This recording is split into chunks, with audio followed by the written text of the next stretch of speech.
7217. 800-483-7217. That's 800-483-7217. You know, I never really understood the value of having a good credit score until I started to make a few purchases recently. Then it hit me like a ton of bricks. Because my credit score was in the 600s. I was borderline getting denied on my new apartment. And guess what? My new car payment is about 30% more. Having bad credit can even affect your credit card rates. Having a good credit score is important to your financial future, and you can save a lot of money. Call the Credit Pros right now. In a free phone call, we can tell you exactly how to improve your credit score. Plus, learn about our 60-day satisfaction guarantee. If you're not happy after 60 days, we'll give you 2 months free. Make this free call right now for a free consultation and free credit review. 800-565-7187. 800-565-7187. That's 800-565-7187. Timeshare owners, listen to this. You know it's coming. Your timeshare maintenance fee bill. At RFA Cancellations, we've seen timeshare maintenance fees rising every year. And I bet you have too. Most of our clients that we help get rid of their timeshares don't have that kind of free money laying around. If you don't either, call us. When you hire our experts, we'll do all the work for you to help you get out of your timeshare with zero money down with approved credit. If you haven't used your timeshare this past year and you want to legal way to get out of it, we can help you get out of your timeshare contract right now and stop paying all the maintenance fees. Plus, put more money back in your pocket every month. Your timeshare is not free, but this call is. Call us right now before time runs out. 800-399-4840. 800-399-4840. 800-399-4840. That's 800-399-4840. The preceding program, Bell & Company, was sponsored by Mario J. Bell, and to the extent applicable, their guests. The views and opinions expressed therein do not necessarily reflect those of Heartland Signal LLC or its management. This is Chicago's Progressive Talk, 820 AM, WCPT Willow Springs, and online at WCPT820.com, where facts matter. The following program, The Family Meeting, is sponsored by Polaris Insurance Agency, and to the extent applicable, their guests. The views and opinions expressed therein do not necessarily reflect those of Heartland Signal, LLC, or its management. Hey folks, it's Richard Chu, also known as Bad, the Black Asian Dude. Yes, we're on The Family Meeting, but right now, you've probably heard about my new show, Choose Views, Monday through Friday, 6 a.m. to 8 a.m. on WCPT. Choose Views is about pragmatic, progressive conversation with a bit of smash mouth talk. Tune in, 6 a.m. to 8 a.m. Monday through Friday on WCPT, Progressive Talk.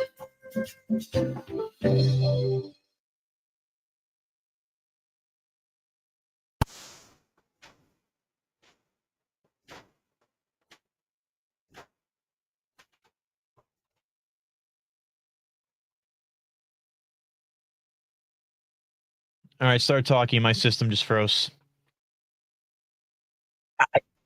The news? Yep, I can't get anything to play. You can't get anything to play. Okay. Hi. I'm Michelle Peltier, and here's what we're following.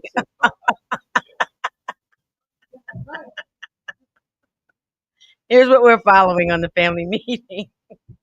Michael, Chicago Mike Sumler, who grew up on the South Side and worked and traveled with the band Kool and the Gang, died May 25th following a car accident in suburban Atlanta. A play that examines Chicago Mike Sumler. Michael, Chicago Mike Sumler.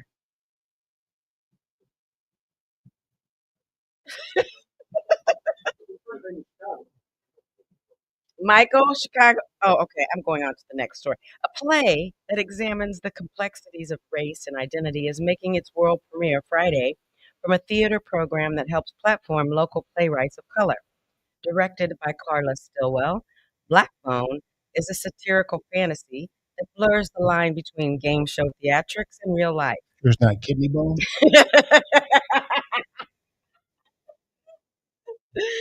It follows a group of Black academics at a predominantly white institution. They uncover that one person among them has been passing as Black. Okay. Leading the group members to spiral into paranoia as they attempt to define Blackness. Black Phone debuts Friday at the Definition Theater in Hyde Park. Tickets start at $25. Like that one. I knew you would. The State of Illinois Executive Ethics Commission on Wednesday published a series of Inspector General reports, including one centered on CTA time abuse, which revealed some employees had been getting paid to complete no work. The OEIG found that CTA time records showed that beginning in July of 2020, the money handlers only came into the office 2 days a week. In all, the OEIG found that 10 CTA employees were paid about $1.2 million for 31,467 hours of remote work between March 2020 and February 2025. 6 of those employees have since retired, according to the report. As a result of its investigation, the OEIG found reasonable cause to believe 3 specific CTA employees engaged in mismanagement, though all 3, whose names were redacted from the report, have already resigned or retired from the Transit Authority. Larry Hoover is being given a second opportunity at the federal level. TT pardoned Hoover's federal life sentences, confirmed Wednesday by both Hoover's lawyer and the White House. Hoover, in his mid-70s, was serving 6 life terms at the federal Colorado Supermax prison. His federal charges are for continuing to run the gangster disciples from prison, ordering murders, beatings, and cocaine deals. He was sentenced in 1997. Hoover is not walking free despite not serving time for those federal crimes. He still has the remaining time on a 200-year sentence for a 1973 Chicago murder.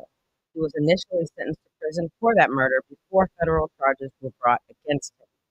Hoover is set to be transported from the Colorado facility to an Illinois state prison to complete the remainder of his state sentence. Please visit our webpage, tfmradioshow.com. You can subscribe and follow us on Fanbase, Instagram, Facebook, Threads, TikTok, Spotify, Blue Sky, and Twitter. Also, subscribe and follow our YouTube channel to view us live and receive reminders when we're on the air. We'll be right back. Hey, family meeting cousins. As you know, we've created Yeah, if you guys are doing music, I cannot hear the music this week.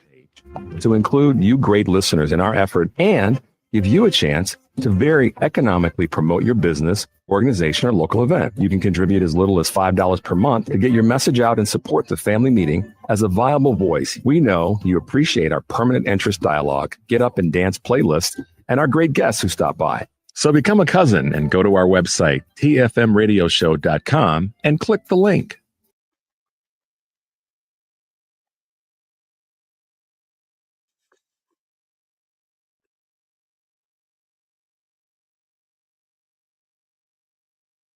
Hi, this is Kurt Summers, City Treasurer for Chicago. You can find me at www.summersforchicago.com. I listen to the family meeting.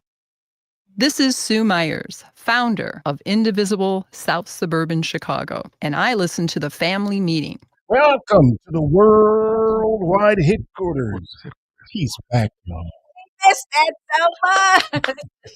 And I can't do it. It won't sound the same. It doesn't. To the family meeting. I'm your boy E. Grab your phones and find us on social media. Like, subscribe, and follow us on all those places that Michelle mentioned here. The list is too long for me. Also, be sure to visit our webpage, though. Did you say that too? Yes, I do. I say Okay, so she said that everything. already. So do that too. Okay. Will you tell them what they'll find there? Yes. Oh, Well, they find. Yeah. archive broadcasts. Yes. Music playlist. Mm-hmm. Yeah. That too. Pop up for other reminders. Yeah, like the golf outing. Yay. Yeah. And a live link to the broadcast right there. tfmradioshow.com. And the ragged ass rust bucket that is WPT is our Bobby Longstroke, retired porn star.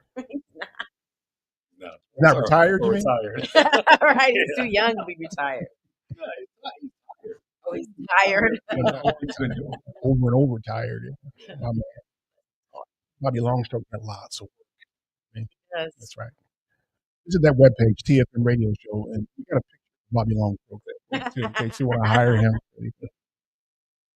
The number is 773-763-9278, 773-763-9278. In the studio with us today is, big weekday, fancy weekday morning drive, weekday fancy host on this station here from 6 until 8 of the god awful hour of 6 a.m.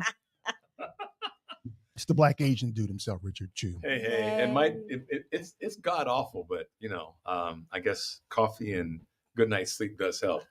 But You probably got a rhythm now. I do. Is that all it takes? Is a good night's sleep? And then some. But this is adult radio, but it ain't. I mean, it's grown folks radio, but it ain't adult radio. Yeah. How about that, E? Yeah, I'm with that. I'm with that. That's right.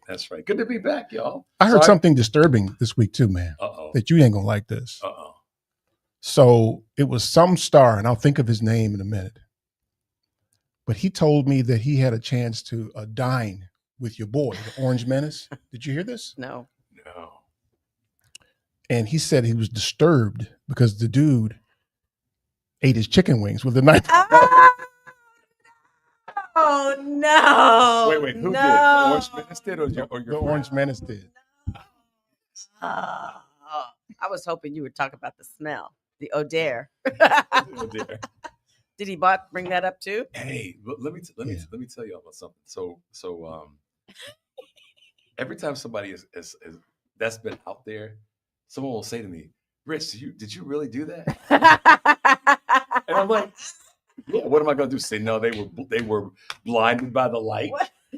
No, I started eating them with It's the a true knife and fork. story. That's why it's funny, listen, because it's true. I know how to get down. And then the only so okay. There's two things that Orange Menace and I have in common. He eats it. Well, I don't eat my chicken wings with a knife and fork. I did that day. It's not a practice. Okay, fine. That means though that you do it sometimes, on occasion. I did it that day because The of real plates.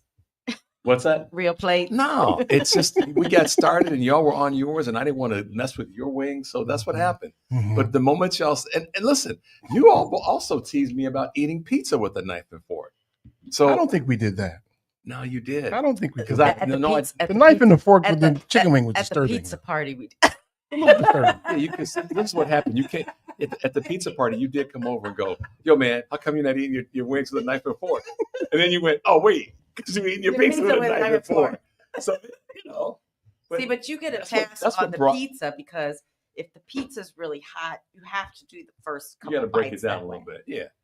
But you're talking to a dude with broad shoulders, so bring it on. Listen. I have broad shoulders and a reasonable waist. The dude that's down in Mar-a-Lago, he got broad shoulders, a fat belly, and a big ass. So he needs to. I don't care how he eats his chicken wings. He needs to walk a little bit more and lose some of that. 6'3", 200. What does he take? 15 pounds. Come on, man. Muhammad Ali was 215 pounds. First of all, the man probably doesn't know how to eat chicken wings, right? He probably eats all finger foods that way. I'm not talking about you. I'm talking about the Orange Menace. So he probably eats ribs that way. He probably eats deviled eggs that way. Okay, listen, wait a minute. Hold on a second, y'all. We're starting to lose IQ points by talking about it. You did it. You brought it up. I'm just trying to make sure that he knows that you need to make sure you clean that up, man. Because all right, it's not a good look. You know what Well, it was. Michelle and I looked at each other that We day. did. y'all first We had a moment. Y'all first looked at each other. Like, what? You looked at each other, then you looked at me. And then we That laughed. is true. Did Yep. this. But we were quiet for a minute. I mean, Eric held it in for as long as he could, and then like 10 minutes later, It was he hilarious. just let I'm it not gonna out. It was laugh. so funny. And that's okay. It was funny. It was hilarious. It truly. And see, here's some of the best parts about me being a good target and good natured. I could tell you stories of people through my life that have always found something. And that just recently, like you guys know my wife, Ann. Yep. She will look at me like, oh, okay. And it's a loving look, but it's a damn. Like, just, eyes rolled, kind of tips nodding their head. She knows what I'm talking about. I spend all day with that people gazing at me like that. Anna look at me like, okay. Eric loves to get after me about this one, Michelle, and that's the whole thing with the table set. Oh, tidy ass. He's so tidy ass. He's always straightening up everything. I can't talk about you on that one. Okay. Because I have I get the ring, the rings on the table. Yeah, no, but he's moving the salt shaker around. But they're in the right place. But that's functional. That's to have more room so we can all enjoy our time together. See, I dig that about him, though. He's doing this. He's touching it, and he's touching it again to make sure it's in the right place. I'll move it over here a little bit. No, right, okay, right there. But the best part is when I just roll in and he's already sitting down, and I just and the ketchup that sort of condiment. Move the ketchup to the middle of the table when he comes. In the middle, and I just move all of it over out of the way because then we have more time. We can talk, and it's But I will say that you're trying to rationalize craziness. It's not crazy. I get it. Everybody has their own picadillo. That would make you crazy too. Yeah. There needs to be more crazy, good crazy. Like okay, good now trouble. you're gonna. Great. That's how we're gonna we're gonna justify crazy now. That's right. Listen, if everybody in the world was crazy, then we'd be all better off. Who would know? Well, that's true too. Very good point. Who would know? You're gonna rationalize crazy. Yeah, but let's be honest though. We could deal with some good crazy right now because the other crazy. We ain't gonna talk about that because I know Eric don't want to lose any brain cells, brain power. But good points gosh, and everything, man. IQ points diminished. I felt it oozing out of my ear.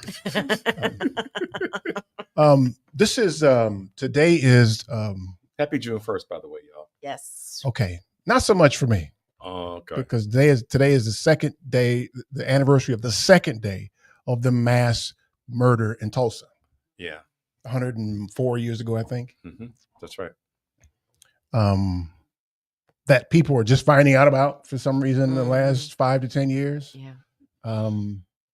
10,000 Black people were displaced. 10,000. 10,000. Well, and this is that is one story, but this is the thing that's so amazing to me. There's so many others that are untold, and I would dare to say there are stories that we as Black folks don't even know. Mm-hmm. Case in point, Los Angeles. I just drew a blank of the name of the community. Mm-hmm. That was a sort of Tulsa-esque community in Los Angeles. It was a beach community that just got celebrated. And that one, not just that one in Marina Del Rey, but another one north of the Beverly Hills area. Oh, yeah. That was once again a community that because we couldn't stay in certain areas for various reasons. Black folks doing what we do, innovative, created our own little community, and it prospered until they decided they wanted to burn it down and kill everybody. Yeah. So it's a story that every white person in America needs to know. Black folks, we know most of them or many of them, but white America is just so. Well, the shameful part about it is that there was nobody held accountable. No, nobody, and none of the insurance. Well, I've heard of 2 insurance claims were paid out of 800 or so structures that were burned by these. 2? Just crazy. Just 2. And today is the day when they started flying planes around Tulsa so that they could bomb the community. Mm-hmm. Yeah, and again, the part that's distressing is the continued need for a lot of white America to deny it, one, or two, to pretend. Say, the fact that it did happen and the horror and the massacre of it was okay because at the time, and you see all this sort of gyration around, but it was the time and so many things were so different then. Okay, so if they were different then, why do you need to say different then? That means that they really aren't different any different now. Mm-hmm. Yeah. So that's the lie that keeps getting perpetuated. It's not different then. It's just different players, but the story is still the same. They just changed. They had a curtain down, and when the curtain came back up, we just had different actors. Right. Yeah. That's all that same thing. happened. So if you haven't already, read up on the story of Tulsa and the race riot where white folks just decided y'all can't have this no more, burned it all down. Yeah. So you mentioned in your news report Larry Hoover. I heard that part. I had a thought about that this week. Now there's idiots running around here thinking that Larry Hoover is free and the Orange Menace is great. He let Larry Hoover free, and he didn't. He didn't. He relieved him of the federal charges, as you said. But now he still has to face 200 years? Yeah, he's never getting out. For the state charges? Mm-hmm. It was 150 to 200 years. That just shows the stupidity of Americans. Is that you do not understand jurisdiction? No. No. Let's do. Go ahead. I'm sorry. But the larger thing is, I don't know who Larry Hoover is now, but it goes back to the discussion we've had many times over the years about what is the purpose of the justice system, the part of it that imprisons people. When can you look at a person, evaluate that person, and say, okay, well, he has or she has rehabilitated, and we should let them back out, or at least acknowledge that they may not, because of the sentencing law guidelines, they may not be able to do that.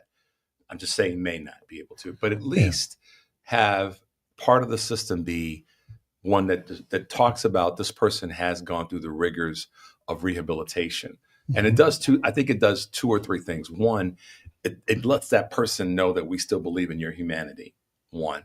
And the second thing I think it does is for those who say that the prison system doesn't work, it will then say it will put the pressure on the prison system to have to work if it's measured. If there's because you know how you always say, if we can measure this, then we can really kind of determine if it's something we should be doing or we not. Can make database solutions. Right. But it could be you've used that to overlay on a lot of conversations. Mm-hmm.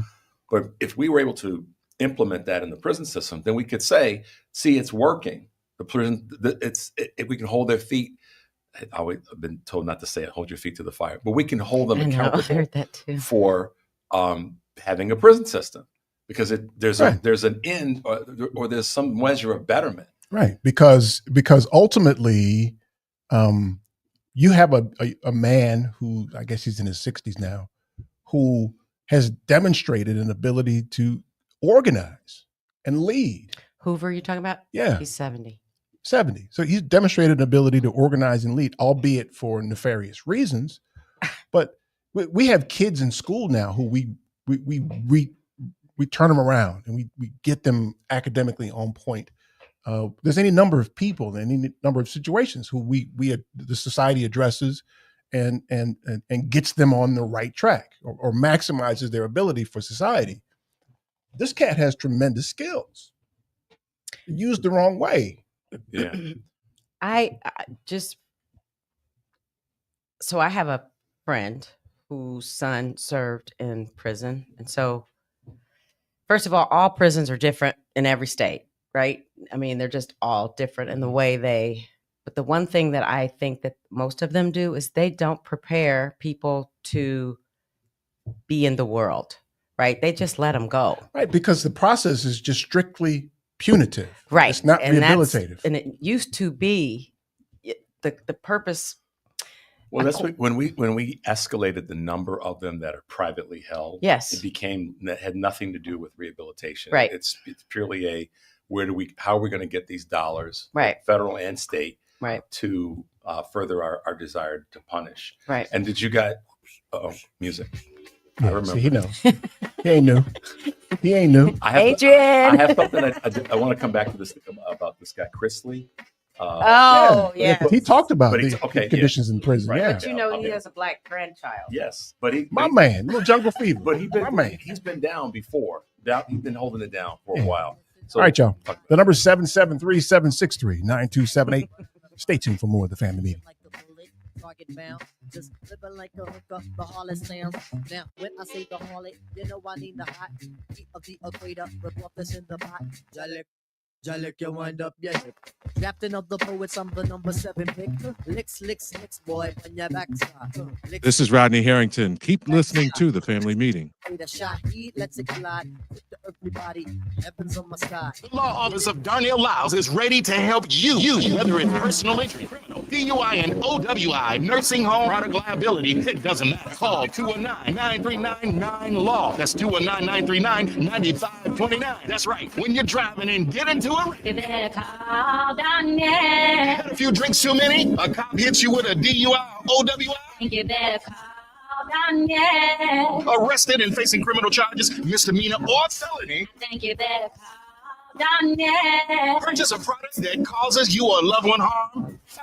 Think you better call Darnell. When your loved one is neglected and abused in a nursing home? I think you better call Darnell. That's right. You better call Attorney Darnell Lyles and get represented right. And the first consultation is free. Yes, free. So call right now. 219-939-9LAW. That's 219-939-9529. Attorney Darnell Lyles. Calling all valued members of the American Veterinary Medical Association, or AVMA. Your future retirement goals can be achieved. Introducing the AVMA Retirement Plan. Tailored to meet the distinct needs of veterinarians with streamlined administration and reduced burdens. Vets enjoy unrivaled benefits that include service provider oversight, knowledgeable expert investment guidance, and delegated fiduciary services. Veterinarians who use this plan can say goodbye to annual retirement plan audits and annual retirement plan tax reporting. Veterinarians, you can enjoy retirement your way with customizable plans to suit your practice's unique structure. From eligibility to vesting schedules and more, elevate your retirement journey with AVMA's specialized plan. Learn more by sending an email to polaris@polarisadvice.com. Secure your veterinary legacy starting today. Email us at polaris@polarisadvice.com. Securities offered through LendStreet Financial LLC, member FINRA and SIPC. Investment advisory services offered through Polaris Wealth Management LLC. Polaris Wealth Management and Line Street are not affiliated.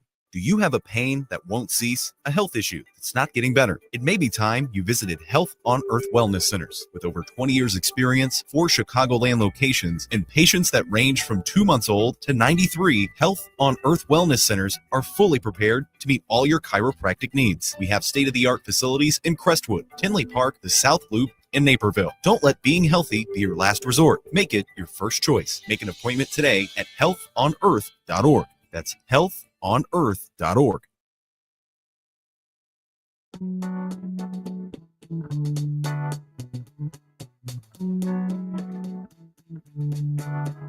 If you disrespect everybody that you're running to, how in the world do you think everybody's supposed to respect you? If you don't give a heck about the man with the Bible in his hand, you're just get out the way and let the gentleman do his thing.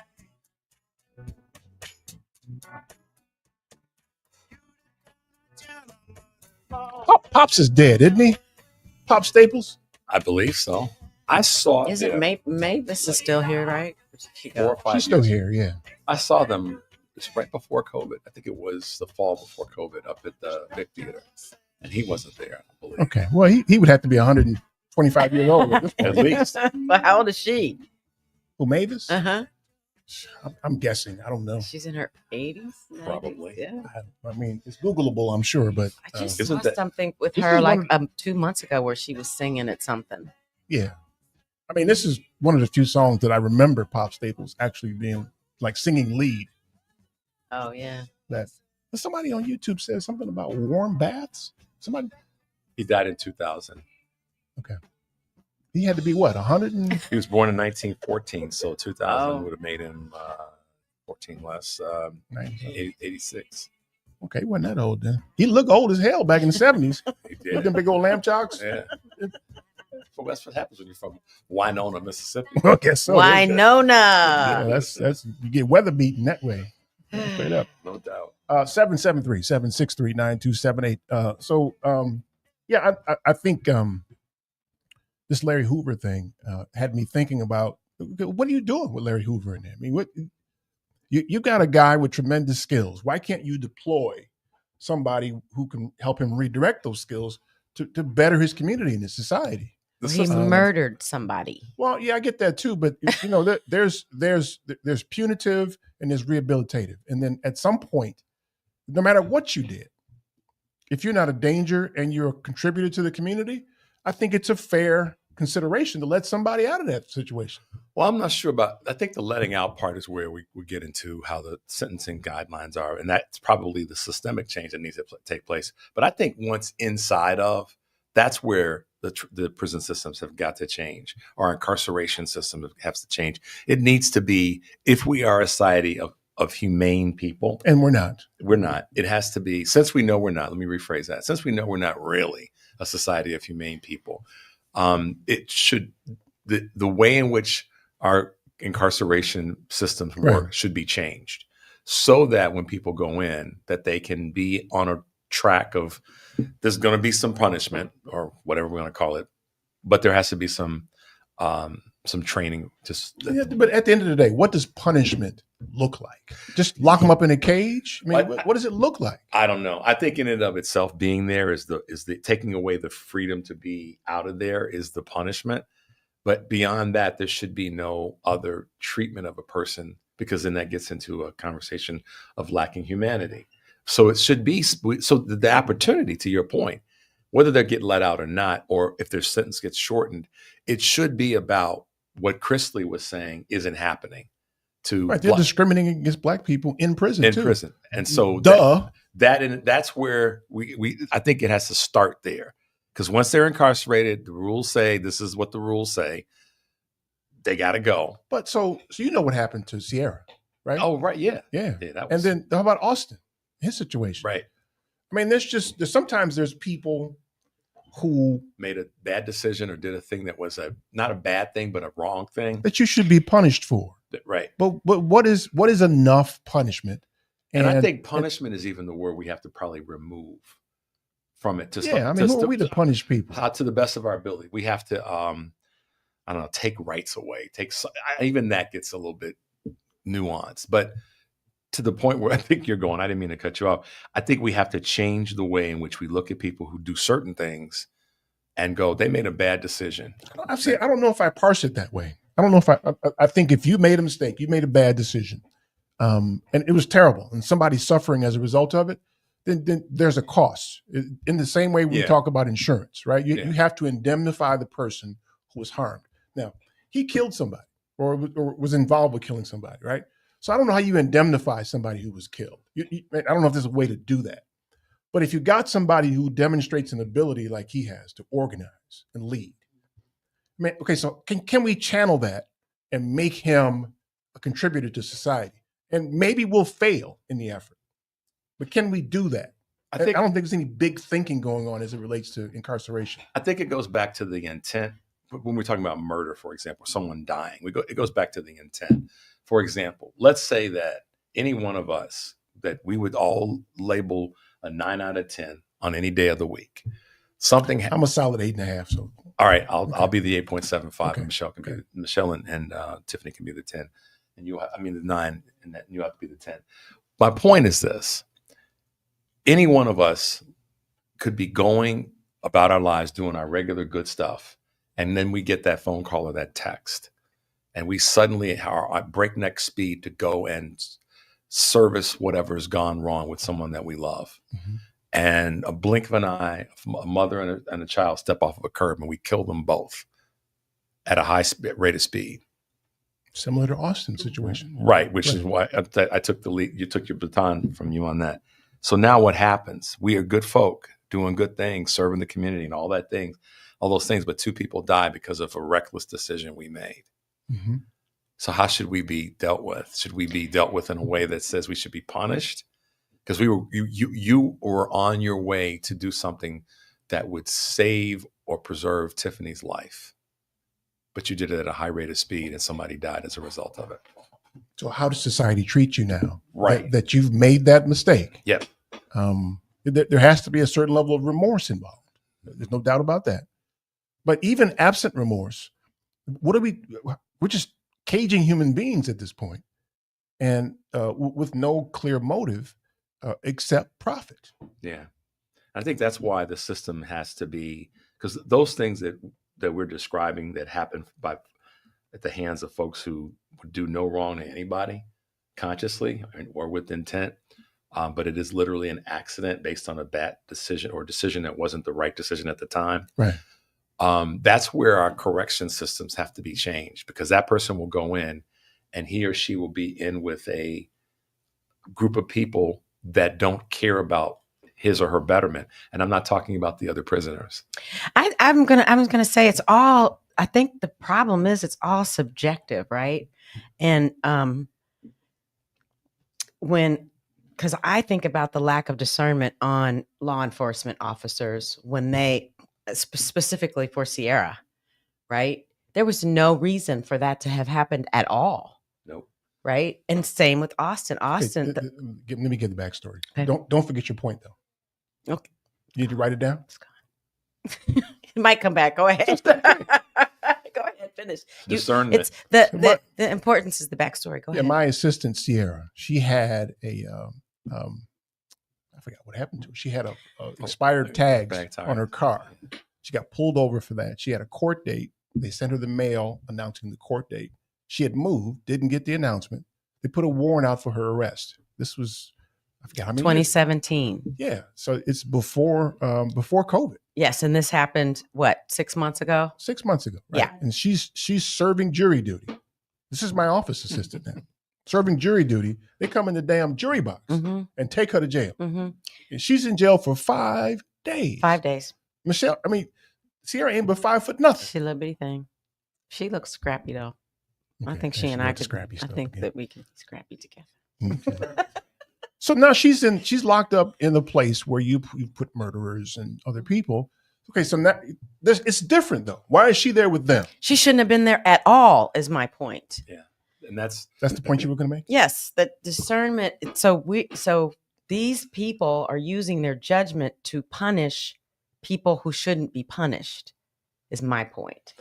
And this is where Eric says this so many times, and it's so oftentimes missed. Our justice system is not just. It's not. And to that end, part of the reason that this is the frustration.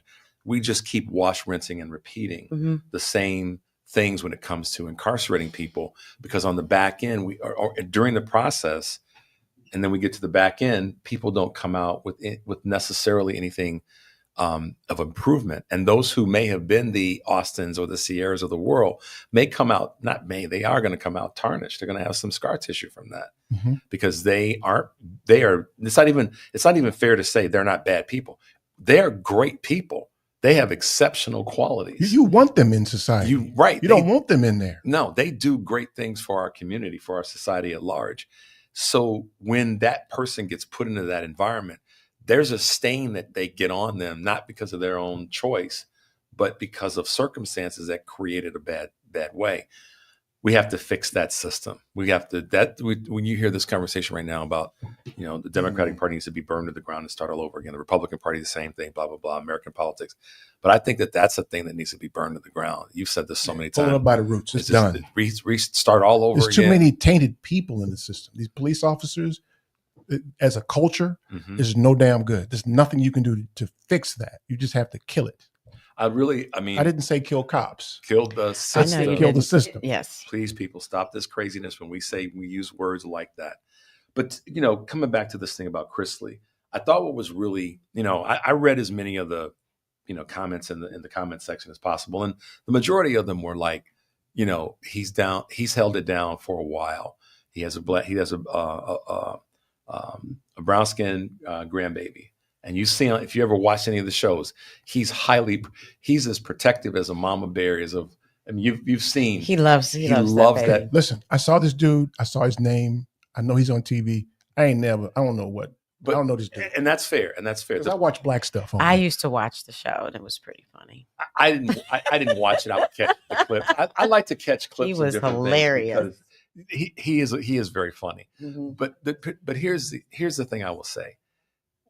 what he did, what he said in this clip about, the system ain't right, and how he said we, and he talked about it from the perspective of me as a white dude. I was in here and I could see it. I didn't know this, but dude was writing letters about this is jacked up. Not me, but the system that black men are having to endure in prison is way, way, way wrong.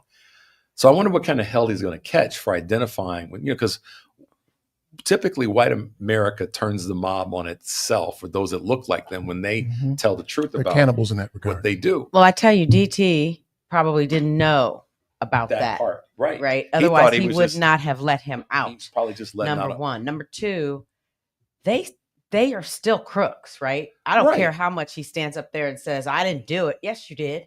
No, my position isn't that he didn't do it. It's that he recognized that, yeah, I did it, and here's what happened, and blah blah blah. But more importantly, he spoke to the fact that this is way wrong. Now we can I take appreciate that because I mean they all see it, right? But he's the That's- only one that's going to say anything about it. That's Apparently, that's the response. That's where white America could take a little bit of a lesson. it's their turn. It's their turn. They have to own the privilege of having privilege. Yep. And use it for a good, which is, it may not change, but I'm going to say this. He didn't come out and say, Okay, hold on a second. Would you? Would I what? If you had that same privilege, would you change it? But see, you can't ask me that question. I just did. All right. Would I? Well, you know the answer then. If you ask me, you know the answer is yes, I would. Because I believe I've always been someone. Shut up. That speaks for. I would too. You would too? Because you know. Man, I would have white slaves. Oh, baby. You know me. I'm kumbaya, honey. I hate abuses of power. I hate it with I hate abuses. You of ain't never power. had power. You don't know that. No. I hate abuses of power.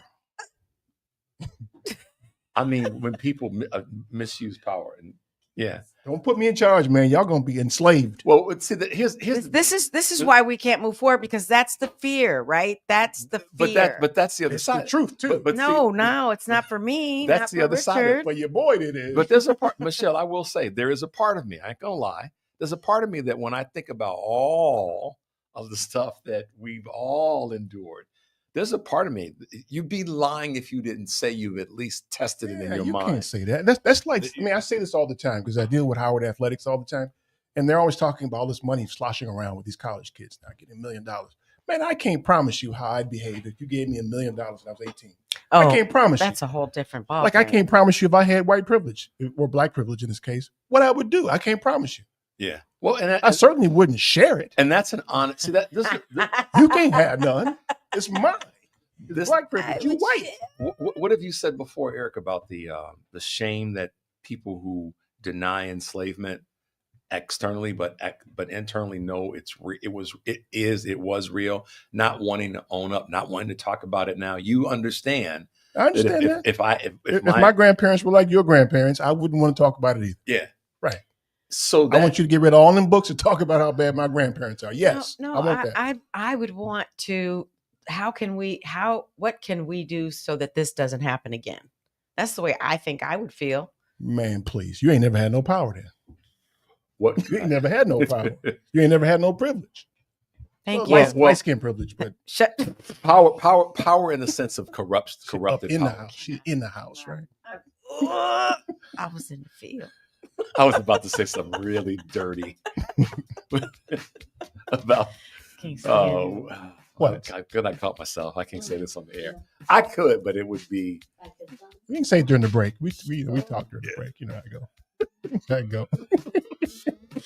Oh Lordy. Yeah, white slavery would be a thing. No, it would. wouldn't. Y'all be cutting my grass. I'm telling you. Be cutting my grass, but they'd be building houses in Benjamin. I'd Cut be my like, grass. we're all together. We can all work it out. 773-763-9278. Stay tuned for more of the family meeting. But if they don't stop, it's gonna get scandalous. Good afternoon, Chicago. My name is Timothy Hicks, Marine Corps vet. Keep listening to the family meeting. Do you own a business in Illinois? Are you aware of the new retirement plan requirement that could impact your business? Listen up, this is crucial information you don't want to miss. If you're a business with at least 5 employees and have been operating for 2 years or more, Illinois law now mandates that you provide a retirement plan. But don't worry, we've got you covered. Polaris Wealth Management can be your professional partner in navigating this new landscape. We specialize in helping businesses just like yours establish affordable retirement plans that meet your needs and keep you compliant. You may avoid penalties as high as $500 per employee by acting now. Our team of seasoned professionals will guide you through the process step by step, making it easy for you to set up a 401k, a simple IRA, or another qualified retirement plan. Visit our website at polarisadvice.com for more information or shoot us an email at polarisadvice.com. We're here to help you provide your employees with the retirement benefits they deserve while safeguarding your business from potential fines. Don't let these changes catch you off guard. Contact Polaris Wealth Management today, and let's work together to build a better retirement future for your employees and your business. Visit polarisadvice.com or email us at polarisadvice.com. Securities offered through Lion Street Financial LLC, member FINRA and SIPC. Investment advisory services offered through Polaris Wealth Management LLC. Polaris Wealth Management and Lion Street are not affiliated. Shades of Sisterhood, a coloring book honoring the power of Black women by Candace Robinson, is a creative and inspiring platform that celebrates the strength, resilience, and beauty of Black women. Designed as more than just a coloring book, it serves as a tribute to the diverse experiences and accomplishments of Black women throughout history and in contemporary society. Grab your copy today at Amazon.com. Shades of Sisterhood, a coloring book honoring the power of Black women by Candace Robinson. Itsashort.com. The website is itsashort.com, spelled ITFASHORT.com. We are the best designation on the internet for award-winning short film, video, and web series. Artists are from all over the world. They are award-winning from various festivals, but you can find us at info@itsashort.com, customer care at itsashort.com, and we'll get back to you straight away.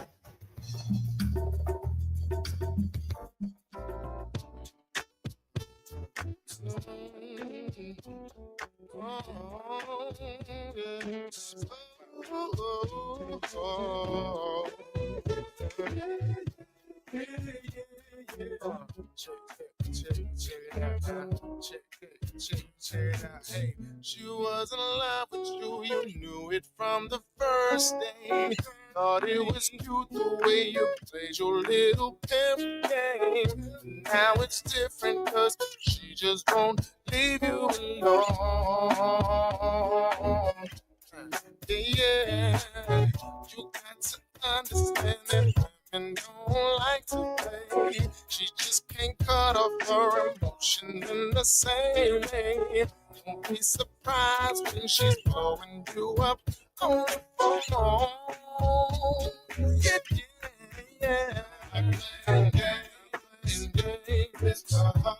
This is one of my favorite neo soul artists here. Him and Music Soul Child, a couple of my favorites. This is Anthony David. He's a protege of India Ari. Oh, you can tell now that you say that. Yeah, they've done a couple of duets together. But What's his name again? Anthony David. Got two first names. Hey man, have you guys in terms of watching some of the silliness that's taking place, it's really kind of neat to watch how Black folks in different communities are holding it down with immigration, or such say with ICE raids, and with a variety of other sort of, we're going to come into your community and try to do some stuff. And I've seen two in the last week that just made me chuckle with goodness. One of them was in San Diego, kind of a Hispanic, Black, kind of a blended neighborhood in San Diego. And I've been through it before, but the point I'm making is they got in front of it. So these ICE agents rolled into a restaurant that's a pretty diverse restaurant, decided they're going to come in and try to snatch some people. By the time they got out to the vehicles, the neighborhood that around that where that restaurant is had lined the streets and were blocking the vehicles physically, like standing in front of the vehicles, weren't not going to let them leave. I love that. I thought that's wonderful. The other one that I thought was really cool, and they didn't succeed though. No, they didn't succeed at that. But what they succeeded in is, I think, which is important, is the unification. Yeah, they didn't stop them from taking that we know that. But what they did do is they showed up. And for the people who say we don't show up for each other, that these are the Ain't never been true. right. It hasn't. And so now folks are seeing these moments when it's happening real time. The other one that I thought was just complete urban and us and black and black was at this barbershop where the owner, you saw that one, the owner was not at the shop that day, or he wasn't there at the time.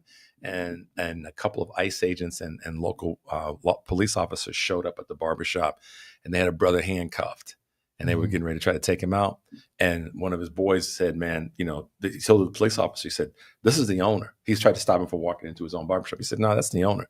He walked in and MF for you, MF for that, and get out my MF, and right, and made him leave. There were like 5 or 6 officers, and he told them to get the what out several times, deep from the bottom of his feet. He said it. It was they real. left. And they left. They left. It's always been that way. They left. The notion that somehow or another somebody other than us freed us from enslavement, that's a myth as well. We did that ourselves. And that goes back to the whole conversation you said earlier, or the point you were making earlier about that's what's feared, is that it should be healthy fear. If we get that power, who might be who might be tell me, man. Well, because now we know, right? Come on now. Tell me you wouldn't enjoy a white slave. I would not. I wouldn't enjoy any slave. I wouldn't have the time for it. That sounds really. That sounds very egotistical and maybe whatever. But did you hear what he said? I wouldn't have the time. No. Seriously, what I would rather do is put the time toward making sure other black folks who didn't have the power had the power. Bump that. I would rather put us in position to not let them have position. Y'all can do that. You see what I'm saying, Michelle? I'll take y'all. You see what I'm saying? I'd rather call up Eric and go, "How's your plantation going?" He'd say, "It's going mighty fine," and he'd say, "I got them out there in the field," and I go, "Okay, cool. I got a bunch of black folks that we just put into positions all over the planet, and we just gonna keep doing that. And I'll send you some more. Talk about bringing some folks, some Afrikaners." That's what we would do. That's what we see. There you go. That's what we need to do, is bring us some Afrikaners to the United States and put their ass to work. Bingo. Right. I got these little clovers coming up in my lawn in the backyard. Yeah, you need them picked. Man, I would get Susan out there to do that. I want you to go in there with scissors and get every clover, Susan. Clovers are good luck. And he would have Susan or Karen or Becky bring them into the house and put them in those. Remember when we were growing up, we put the leaves in those cellophane things. Did y'all ever do that? To keep the leaves. Oh, to save them? Yeah, that's what they would go. I want a whole book and display of them all over my house, Karen. And make sure you come in from the downstairs entrance. Here's the thing: somebody in the Hitherland has heard me say this, and they're offended. Oh, of course. Wait, hold on a second. They got the nerve to be offended, but can't reconcile that this actually happened. Right. So check this out. Last week we had this brother on that you guys have heard. How dare he say? His name is Dante King. He's an author. He's a professor, consultant. Real cool brother. Just unapologetically black and black supportive. Dante was on a week ago Thursday, and there's a bunch of folks who were on. Your boy Steve called in, lost his damn mind over. Steve from the Gold Coast? Steve from the Gold Coast called in. On now. Huh? He is? He's waiting, yeah. Good. And he was upset, like a lot of people were, that Dante was unapologetically black and saying what his assessments as a professor were. He didn't say, I hate white people. He didn't say all white people. They receive it that way. But it was heard that way. Yeah. And I got a lot of pushback. People that called in, people that were sending me text messages on the text line, people that send me emails. Well, I didn't fully agree with what your guest was saying. And I was like, well, whether you agree with him or not, he's telling the truth. So there's a difference between, people think that if you say, I don't agree with that position that this black person took on this item, that we really give a damn because that person's telling the truth. But here's the dirty little secret about that, though. It's because when we do pro-black, they look at it from the lens of what pro-white looks like. And we know pro-white is filled with violence and hate and theft and plundering. anti-black Right. and anti-black. Right. And pro-black is embracing, encompassing, empowering. Right. And it's but that's the lens. It's not but it's not anti anything. It's not anti anything. Well, not in terms of anti. It's anti-social behavior. Yes, there, but right. you know what I mean. Whiteness. It's not anti-white people, anti. They don't care nothing about you. Because we don't see this is the litmus test for this. Tell me a time that somebody's posting on anything anywhere on social media where there's a black person that's really down with white people, that the phrase is, "Oh, he's invited to the cocktail party." But conversely, when there's a white person that is about business for black folks, what do we say? They invited to the cookout. So that tells you right there, we look at this like we're going to embrace and be welcoming. Because pro-white has always been about plundering, killing, and stealing. There it is. Pro-black ain't never been about that. Nope, not at all. But they view it from that lens. So I understand why they get upset, because they think we're going to do what they did. Right, which is what the nexus of this demonstrated that you would. And I would. But that's why I would call up E and go, "Yo, man, I'm sending you some more Afrikaners. Put them to work. I'm going to go over here and hire some more I'm going to black." change all their names. Right. To Toby and Tobet. I'm gonna give them black names. Okay. Tyrone. That ain't black. That ain't no. That ain't black, because that's Tyrone. Okay. But we need to give them some African, not South African names. Okay, Kofi and okay. Yeah, right. I'm with that kind of thing. Yeah. See? I'll tighten them up. Yeah. And I'll call you. We got a new shipment, man. Get ready. That's right, man. Shipment. Oh Lord. Well, come on. I didn't say. I said. What's interesting about that is you're right. Is even the black people listening right now, hearing me say this, are uncomfortable. Yes. Because that's not what we do. Right. That's right. Right. If anybody out there in Hitherland thinks that's what I would do, that's because you're white. And y'all did that. But here's the other part of it. There are black folks out there that are listening, going, "Yeah, that's crossed my mind every now and again. The big what if." And this is what we have to be willing to do. I would take a white slave. Is be honest about that. It's to be honest about the fact that we I've wouldn't been even saving up for one too. we wouldn't even be having this conversation. Break my piggy bank if it weren't for the plundering. I mean, how many black folks? This is the thing. As white Americans listening to this conversation, you have to ask yourself this question: how many black armed groups have rolled into a community anywhere in this country and taken out an entire community of self-sustained people? Displaced 10,000 white people. Tell us where that's happening, and we can start there. Displaced 5 white people. And I don't want to hear this garbage around, but they've wrecked her. Let me tell y'all a story real quick, and we got time, and then we got to get out of this segment. So we don't really have segments. a little fancy weekday thing. They got segments. Wait, but I'm the same person that recognized when I heard the music, went, "Oop, gotta be quiet." So I know the rules. Let's be fair. You done got new, Michelle. You done got new on it. See? All brand new and fresh. Here's a real... that's almost the equivalent of Wings and Knife and Fork. God, that's a radio version of Wings and... Oh man, please. You know, we free flow over here. I know, but I didn't want the music to go off, and Eric looked at me and gave me that look. You're gonna have to hold it then, because it's going right now. See? We love you, Richard. We love you so much. That's Tiffany's going. We miss you. Richard tried to be right. He was trying to tell the rules, and then we do miss you having you around. We do so much. Because we ain't got nobody to tease like that no more, do we? That can handle it. Well, at least it's not me. It takes some of the brunt off of me. Yeah, she don't want that smoke. I got you. Yeah, I got you. All right, y'all. Michelle has news for us. The number is 773-763-9278. Stay tuned for more of the family meeting.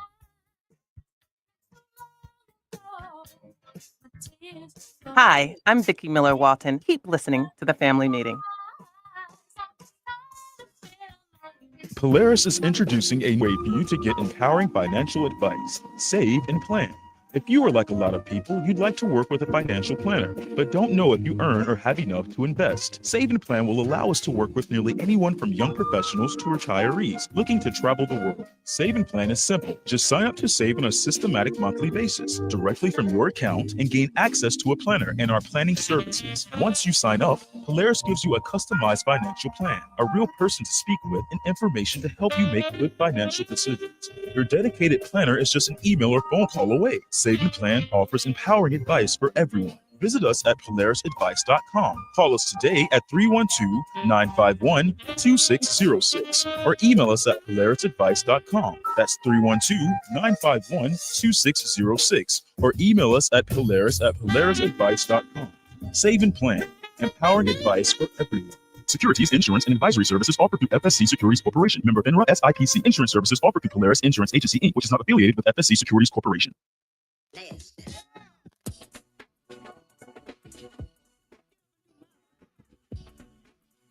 This is Miss Lady B, La Boricua. Now it's time for the family meeting news. Welcome back. This is Michelle Peltier, and here is more of what we're following on the family meeting. I said, welcome back. Harvard University will relinquish 175-year-old photographs believed to be the earliest taken of enslaved people to a South Carolina museum devoted to African American history as part of a settlement with a woman who says she is one of the subjects' descendants.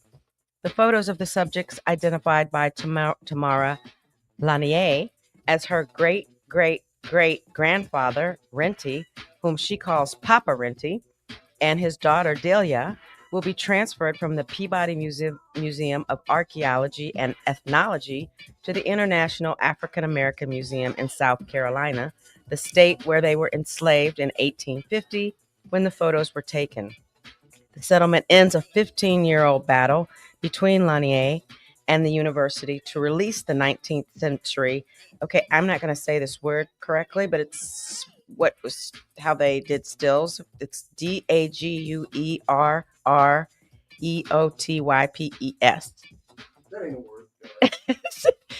It's the word that they use. That's what I'm not done reading yet. I'll give it to you after. I was going to do it. A precursor to modern day photographs. The resolution is an unprecedented victory for descendants of those enslaved in the U.S. One more sentence. The NAACP is the latest entity to speak about Maersk's Colossus, which is reportedly the world's largest supercomputer operating in the center of Memphis. The computer is used to train the artificial intelligence property Grok and operates using dozens of gas turbines. The NAACP is calling out the supercomputer's environmental harms and lack of regulations. According to reports, Colossus is positioned in the middle of Boxtown, a predominantly Black South Memphis community. Its location heightens residents' risks to severe health issues related to the machine's operation. Thus, the NAACP claims the project, powered by the methane gas turbines, is emitting harmful pollutants without proper permits. The NAACP is calling for an emergency shutdown of the supercomputer. I mean, come on, really? Can you be any more obvious? Hundreds of theater artists signed an open letter calling for accountability from Patti LuPone over her comments made toward fellow Broadway stars Keisha Lewis and Audra McDonald. The letter, signed by over 500 members of the global theater community, was enacted by Theater for Change. The letter recalled LuPone's interview with The New Yorker, where she referred to Lewis as LuPone also deemed McDonald as not a friend, while undermining Lewis's Broadway career. The letter deemed the comments a blatant act of racialized disrespect.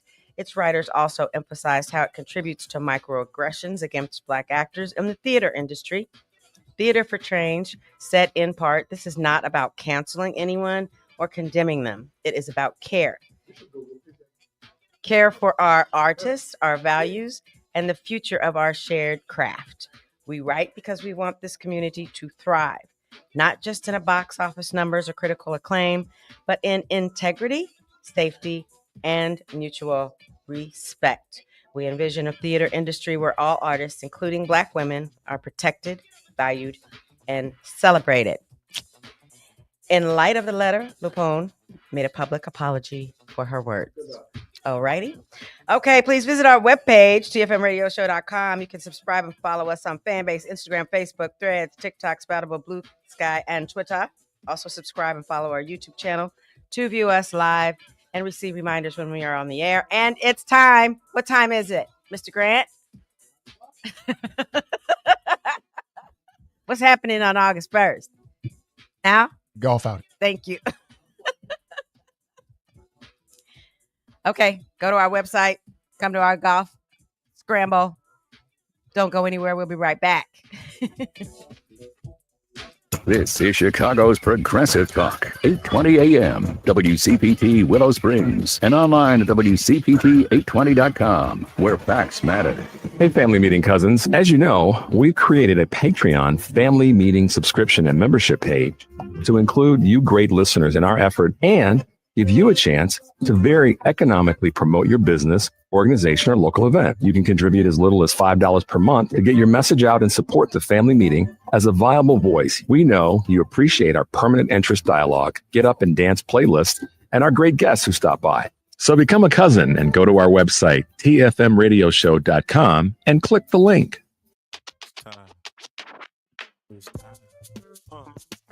One, two. Y'all hear me? Yeah. New York City, is you with me? Right. One. Check it through. Check me out. Come on. Watch it. Yo. Imagine me, imagine you, imagine kids, possibly 2, maybe 3. Imagine you and I lounging in the tropics, bounded by clever topics, but never discussing my profits. Imagine the tone of my voice making you moist. How you feel about that? Ain't no doubt about that. These things could be real things, according to how you feel about you and I. Hear me out now. I ain't your average, but I'm thinking about my cabbages. Let's keep it simple. You with it or what? I mean, is you feeling me? Are you hearing me? What's the point in talking if you don't listen? Water, I shine, I glisten. 773-763-9278 is the number. 773-763-9278 is the number. Who loves Heavy D? That's right. I love Heavy D. Yes, we got our own thing. We do. Yes, we do. Right. The bum diddly himself. Mm-hmm. I don't know. It's usually the case. We talk about stuff. What y'all talk about? Yeah, but you know, this is the thing. To that point, so many people who love and reference the family meeting. Really? All 5 of them? No, a lot more. But I will say this. I had a person send me a text on the show the other day because I referenced a point that Eric makes about knocking over tables. Mm-hmm. And this person had the, I won't even say gall or audacity. They just had the lack of clarity of who we are to say to me, do you have to, how many times a week do you have to reference Eric Grant? Is he paying you to say this? Yeah, I know. Yeah, I know.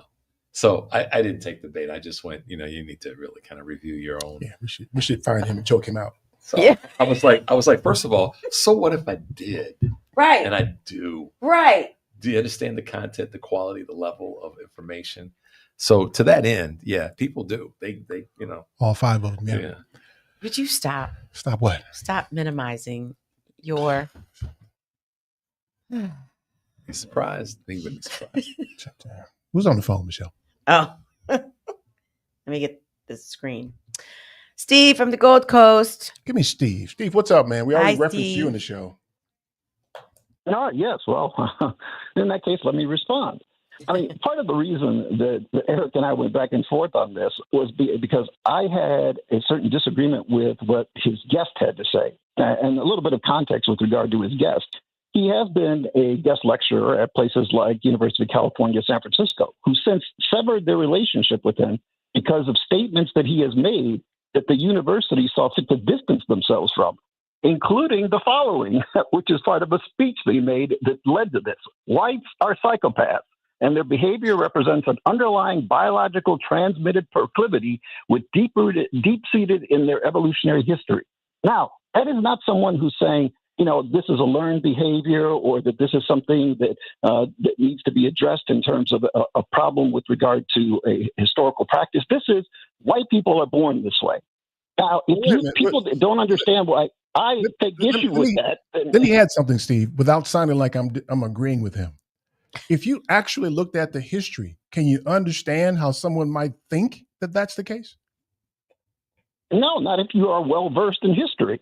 Because the practices that he's referring to. Let me clarify something. Let me clarify something. First of all, it was Richard that you had the back and forth with. It wasn't Eric, so that was me. I'm sorry. Yeah. Let's start with that. But this is the problem. I'm going to shut this down right now. I'm gonna shut it down. No, I want to hear some more. Don't shut it down. Okay, well, I'm gonna shut down the part where it gets off the rails. Part of the conversation that has to be had is that most people don't want to have is one without defense for behavior that is indefensible. And so when someone speaks to not only their experience but their testing mechanisms and their tools of gathering data, I like to look at that because I want to see what it is that they use to get that information. And so to that end, I was saying then, and I'm saying it now, what he was saying is not that every white person on the planet is bad. He was saying that whiteness and its way in which it's perpetrated on other than white is bad. It's become endemic. It's become part of the DNA. No. But he says whites, not whiteness. Those are two different things. But by virtue of the fact that you're born white anywhere in the world, that you are a psychopath. Steve, he didn't say anywhere in the world. That's exactly what it says. He didn't say that on my show. Evolutionary means. White people get involved in the United States. Take a deep breath, man. Take a deep breath. He didn't say that on my show. He did not say every white person in the world. I'm giving you context outside of your show to help you vet your guests. But Steve, I understand that. Wait a minute. I'm not in the position of defending. I'm in the position of saying that in this conversation, you can bring what the school has said did whatever. He didn't say that on the show. He said something different on the show. Well, let's expand it a little bit, right? So I hear you, Steve, and I understand how it can be disturbing. But I think you would admit, I think I've heard you enough to know that you know that the history of whiteness is pretty brutal. Well, okay, whiteness as defined by what? Because white and whiteness are two different things. What he is talking about is just being born European makes you some sort of a sociopath with regard to this issue, which is ridiculous. There is whiteness in America, which is a segmented institution, by the way. I got you. I don't necessarily disagree with you, but I'm expanding the conversation here a little bit. I think you'd agree if you were to read the history. If you were from another planet, you rolled down on this country, and you read the history, you would say something wrong with those people with the way they've acted over the last 500 years. Wouldn't you say? No, that? if you had read the history in a detailed fashion, you would say there is something wrong with a particular group of people from a part of Europe, not all Europeans. That is the difference. That is the most defensive position one could take, to try to segment out and say there's only a certain part of white Europeans from certain parts of Europe that have perpetrated. If you look at the enslavement of Black Africans in the United States of America, there's no segmenting out of certain people from certain parts of Europe were the only enslavers. Absolutely, there is. Yeah, there were no Slavic enslavers. The people who were, in fact, there's two segments in which, for instance, the Klan existed. There are two segments in which the Klan existed: the post-slavery Klan and the Klan of the early 20th century. And the Klan of the early 20th century was focused on being anti-Catholic, anti-Jewish, anti-Slavic. It was white Anglo-Saxon Protestant. So this notion that you're, by today's standards, you're white, and therefore you somehow are party to all of that happened when you were also the victim. In Louisiana, in the early part of the 20th century, there were huge lynchings of the Italian Americans because they settled there. But no one talks about that. So again, and we're not. And the reason it's not going to be talked about is for this. Let me say this again. I'm going to put this to rest. Dante King was a guest on the show who brought a conversation that needed to be heard. For no other reason, it brought to the table something that he was specifically talking about in that moment. And I want to be very clear about this in terms of him being a voice that we all should listen to. And you take it in the amounts that you want to take it. But the point that needs to be made about that conversation that you and I had after he was on is that it clearly, you took the position, and this is what angers and frustrates so many Black folks in America, is that you try, and you just did it again, and we all heard it, to equate another group's disenfranchisement, enslavement, cruelty with those. No, I did no such thing. I tried to put into context the experience of other people in this country. So it's not saying that, for instance, if you were born of a European ancestry and you came much later after the transatlantic the slave trade, after the Civil War and so forth, that you don't have a certain advantage because you're of European extraction. I acknowledge that fully. But, and this is an important but, your ancestors were not responsible for those institutions. And in fact, the people who imposed those institutions on African Americans also imposed many of those institutions on your ancestors and denied you access to education, to jobs, to wealth building, to all sorts of institutions. So, yes, it's important to segment out this history. Okay, so listen, I think everybody here is intellectual enough to understand that the history is it's nuanced, right? But if you were a person to come here and didn't know anything and you saw the history of whiteness, you got to believe that that's endemic for all white people. And it's not true. No, the only people who would believe that is someone who's only has a cursory understanding of the issue. If you bother to study it in any way, shape, or form, you understand how complex it is and nuanced it is. Well, I wouldn't attach the word complex, but I would say that. I mean, literally, if your ancestors immigrated to the United States in the 1950s, we're not talking about the 1850s, and you were of Italian extraction, you were not considered white. It was on the census form you were labeled as Italian because they didn't consider you white. Yeah, but you could pass. This is how. That's different, though. That's different. Yes. Some could. And others couldn't. And if you changed your name, and if you did away with your religion, and if you did all of these other things, you might be able to get away with it. Southern Italians and Sicilians, no, for the most part, in many places in this country. But this is again the nuance of all of this. No one is denying white privilege is. It's not really, Steve, because this country's whiteness decided that anybody that had on a brown costume would be enslaved for profit. Now, you're talking about people who were hated. The Irish and the Italians who were hated because they're Italian and Irish. Being hated is different than being plundered and used for profit. Right. Oh, no, absolutely. But what we're talking about, so, okay, let's say if you wanted to simplify it, you could say quantify it. The debt that is owed to Native Americans and African Americans far exceeds anything of any other immigrant group from Europe, for instance. But that doesn't mean that those groups didn't have their own brand of suffering and that it wasn't imposed by the very same people that imposed that suffering on Native Americans and African Americans.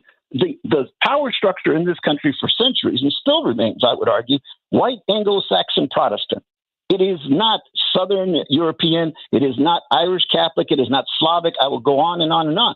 And so those people have a long legacy of discrimination in this country. And it does not mean that it equates to slavery, the slavery that African Americans, the suffering they experienced. It is simply to say that their ancestors are not responsible for these systems that you're talking about. And in fact, those systems also oppressed their ancestors, not to the degree that African Americans were oppressed. That's where I would part ways with you, because I think in the same way you have good cops and bad cops. If good cops sit by silently, then they're not good cops. And so to the extent that they didn't participate, they didn't enslave people, they didn't discriminate, but they stood by and watched it happen, then you are, at least indirectly, a participant.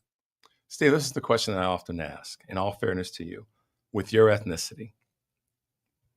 By comparison, when you say that no one prior, let's say we take a certain date, 1950, January 1st, 1950, in this conversation, and to say that the communities that were not responsible directly because of their parents, enslavers, I get that conversation. It's like, okay, the folks that came here that were immigrants and their children became, prosperous and all that.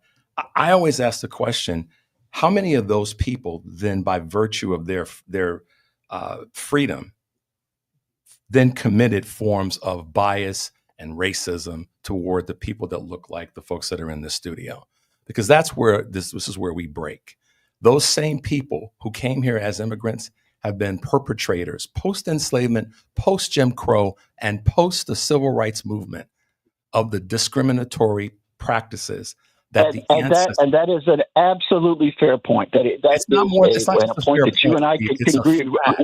We can agree upon. We agree upon that absolutely, because there are people here who have come and have been accepted. You find that among the MAGA movement. People who are there who have surnames that in no way, shape, or form would have been accepted a century ago. This is the anniversary of that famous march in Washington D.C. of the Klan, and they were there to say, you know what? No African Americans, no Italians, no Slavs, no Jews, no Catholics, all of it. And yet many of these people a century later are sitting there in part of the MAGA movement declaring themselves as the true Americans while saying other people who don't look like us are not. And so you're absolutely correct. But that doesn't diminish the point that I've made with regard to who, because simply lumping in all white people and saying they were the oppressors, they were the enslavers. No, that is an overly simplistic view of history. Okay, but Steve, we get that, but here's the problem with that, though. And today is also the anniversary of the plundering of Tulsa, of Black Wall Street, right? So that happened, and it happened any number of times in that 2-year span in the early 1920s to Black communities all over the country. And so you look at those 2 years in particular, and Wilmington's another good example of that, where you basically got white people who are plundering. And so, yeah, not all of them. There were some who didn't participate, who didn't shoot people, who didn't burn, but they also weren't out there trying to stop people.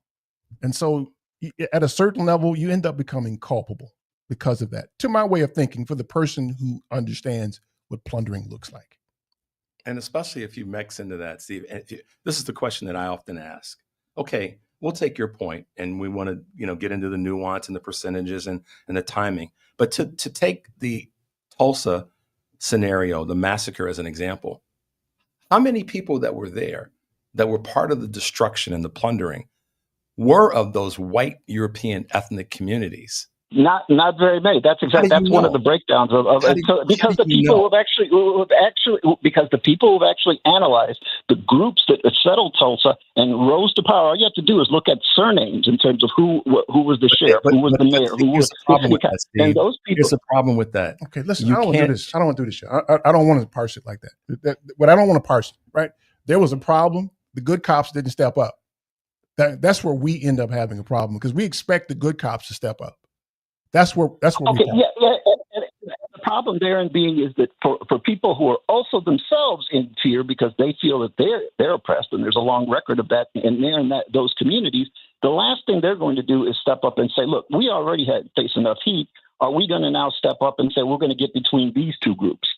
Because that's what white ethnic communities have to face. Who am I going to stand with? Am I going to stand with anybody? Am I going to find my own? It's white privilege. That's white privilege. You can do that if you're white. You can do that if you are ethnic in that sense, and that because you don't want to get involved because you're afraid of getting shot yourself because you don't want to be lumped in with the people who are being shot over here. But think about this for a second, Steve. If you were to put a brown costume on those people and they didn't step in, they didn't have the luxury. They were targeted. If you're white, you can do that. That's white privilege. Right, and that's my point. There's an African-American community over here, and there's a specific group of Europeans who are now committing violent acts against that community in Tulsa. It is not a lot of white ethnic communities that I'm talking about. In fact, like I say, they were facing their own levels of discrimination prior to that and after that in Tulsa. So that's my point.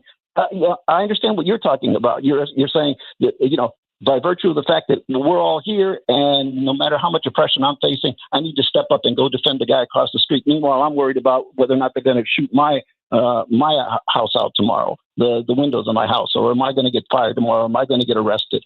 Those are the dynamics at work, and I understand what you're saying, and I'm just giving you the nuances. Yeah, well, I understand it. I understand that they were cowards. I get that. No nuance. Well, if you want to call cowards. If you want to call cowards, people who don't have a stake in it. Like I say, I'm not going to judge people because I wasn't there. So all I know is what the research that I've done. This was my focus. What would you have done?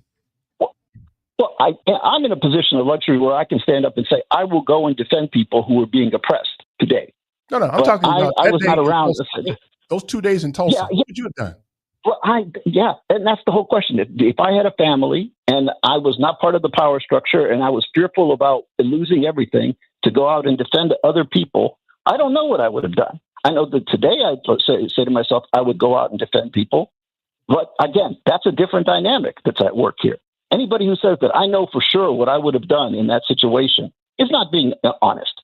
You're just hoping that you would have done what we hope all of us would do.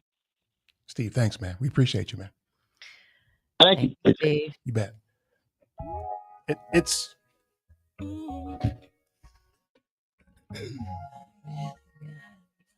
just let that marinate. I think he was as honest as he could be. It is, though. It is low-grade privilege. Low grade? Yeah, because we expect Steve to be a person who participates in the right way, but he still has privilege. This is the exact reason that so many people of color have issues with white liberals. And I say that across the board. Across the board, yeah. All right, y'all. Stay tuned for more of the family meeting.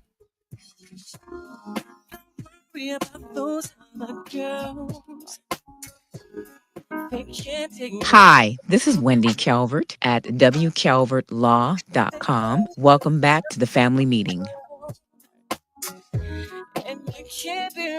Do you own a business in Illinois? Are you aware of the new retirement plan requirement that could impact your business? Listen up, this is crucial information you don't want to miss. If you're a business with at least 5 employees and have been operating for 2 years or more, Illinois law now mandates that you provide a retirement plan. But don't worry, we've got you covered. Polaris Wealth Management can be your professional partner in navigating this new landscape. We specialize in helping businesses just like yours establish affordable retirement plans that meet your needs and keep you compliant. You may avoid penalties as high as $500 per employee by acting now. Our team of seasoned professionals will guide you through the process step by step, making it easy for you to set up a 401k, a simple IRA, or another qualified retirement plan. Visit our website at polarisadvice.com for more information or shoot us an email at polarisadvice.com. We're here to help you provide your employees with the retirement benefits they deserve while safeguarding your business from potential fines. Don't let these changes catch you off guard. Contact Polaris Wealth Management today, and let's work together to build a better retirement future for your employees and your business. Visit polarisadvice.com or email us at polarisadvice.com. Securities offered through Lion Street Financial, LLC, member FINRA and SIPC. Investment advisory services offered through Polaris Wealth Management, LLC. Polaris Wealth Management and Lion Street are not affiliated. Hi, this is Michelle from the Family Meeting, and let me tell you about the Villager Gift Boutique located at 2007 Ridge Road in downtown Homewood, Illinois. The Villager is your gift shop for unique, hand-selected, high-quality gifts. The Villager's owner, Valerie, travels internationally to trade shows and fine art festivals to bring a variety of unique, high-quality items, including fine gifts, bath and body products, candles, jewelry, clothing, home accents, leather goods, stationery, gourmet goodies, and so much more. The customer experience is very inviting and ideal for helping you find the perfect gift, especially for those shoppers who are looking for that unique gift for those who are hard to shop for.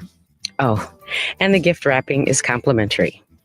Shop in person in Homewood, Illinois, or online at thevillagergiftshop.com. That's thevillagergiftshop.com. At Saga Martial Arts, we're dedicated to preserving the traditions of Shurei-ryu karate. Our dojo is more than a place to learn martial arts. It's a place to build respect, self-discipline, and confidence. Whether you're a beginner or an experienced martial artist, young or old, we offer a supportive environment for you to grow. Join our community. Embrace the rich history of karate and discover your strength both inside and out. Saga Martial Arts, where tradition meets excellence. To book a lesson, give us a call at 312-927-0184 or send us an email at karateinvillapark@gmail.com.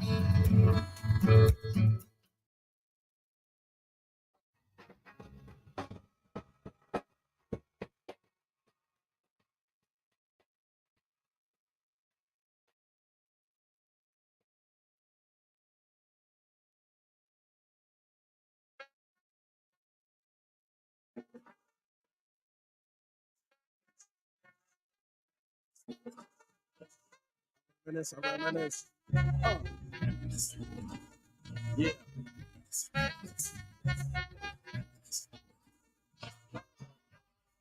I reminisce for a spell, or shall I say think back 22 years ago to keep it on track. The birth of a child on the 8th of October, a toast. But my granddaddy came sober. Count all the fingers and the toes. Now I suppose you hope the little black boy grows.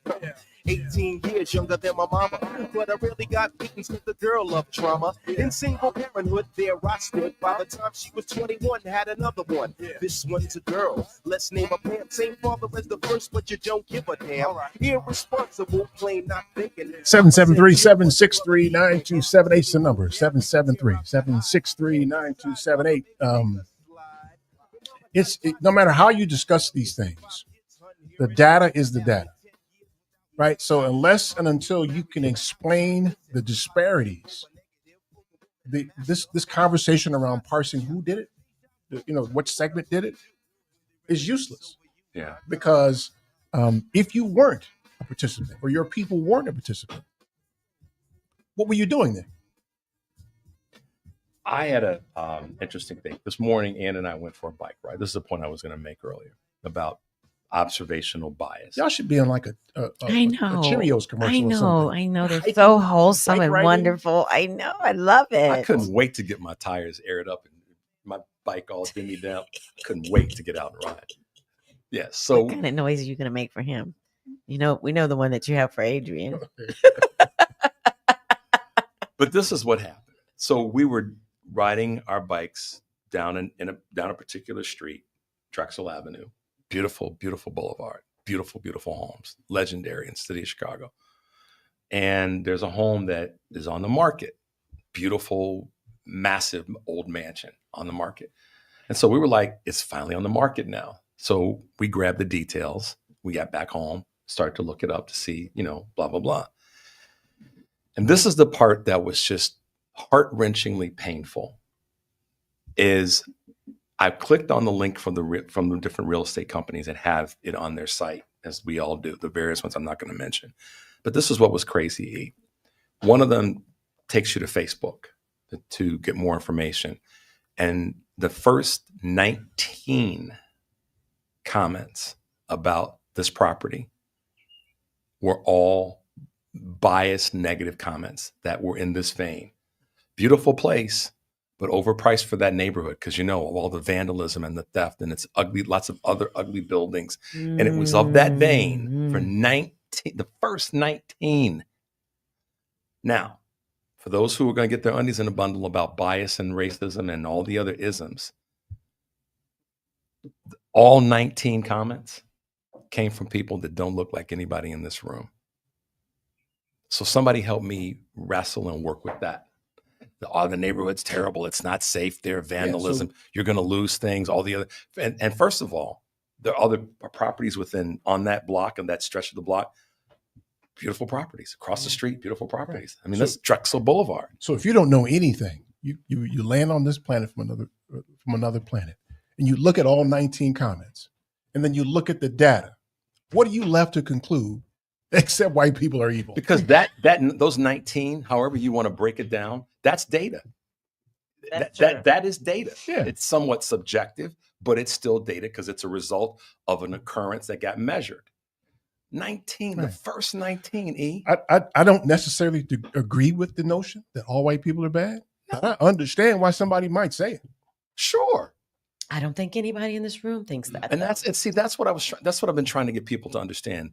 When we have a person who speaks to a racial or a cultural, a gender-based issue, for example, Michelle did a great job of this the other day. We are not saying. What did you do? I have a little segment. Yeah, I'll tell you about it. Oh, that's the one he head faked you on, right? Okay. I'll tell you about it. Oh, yeah. But the point is, whenever we talk about racism and bias and gender, sexism, it's so oftentimes it just gets the people who have the most exposure or are most exposed because of their behavior and their potential behavior and their probable thought process. They yell the loudest. What do we call that in the community? A hit dog So he lost his Mississippi right there.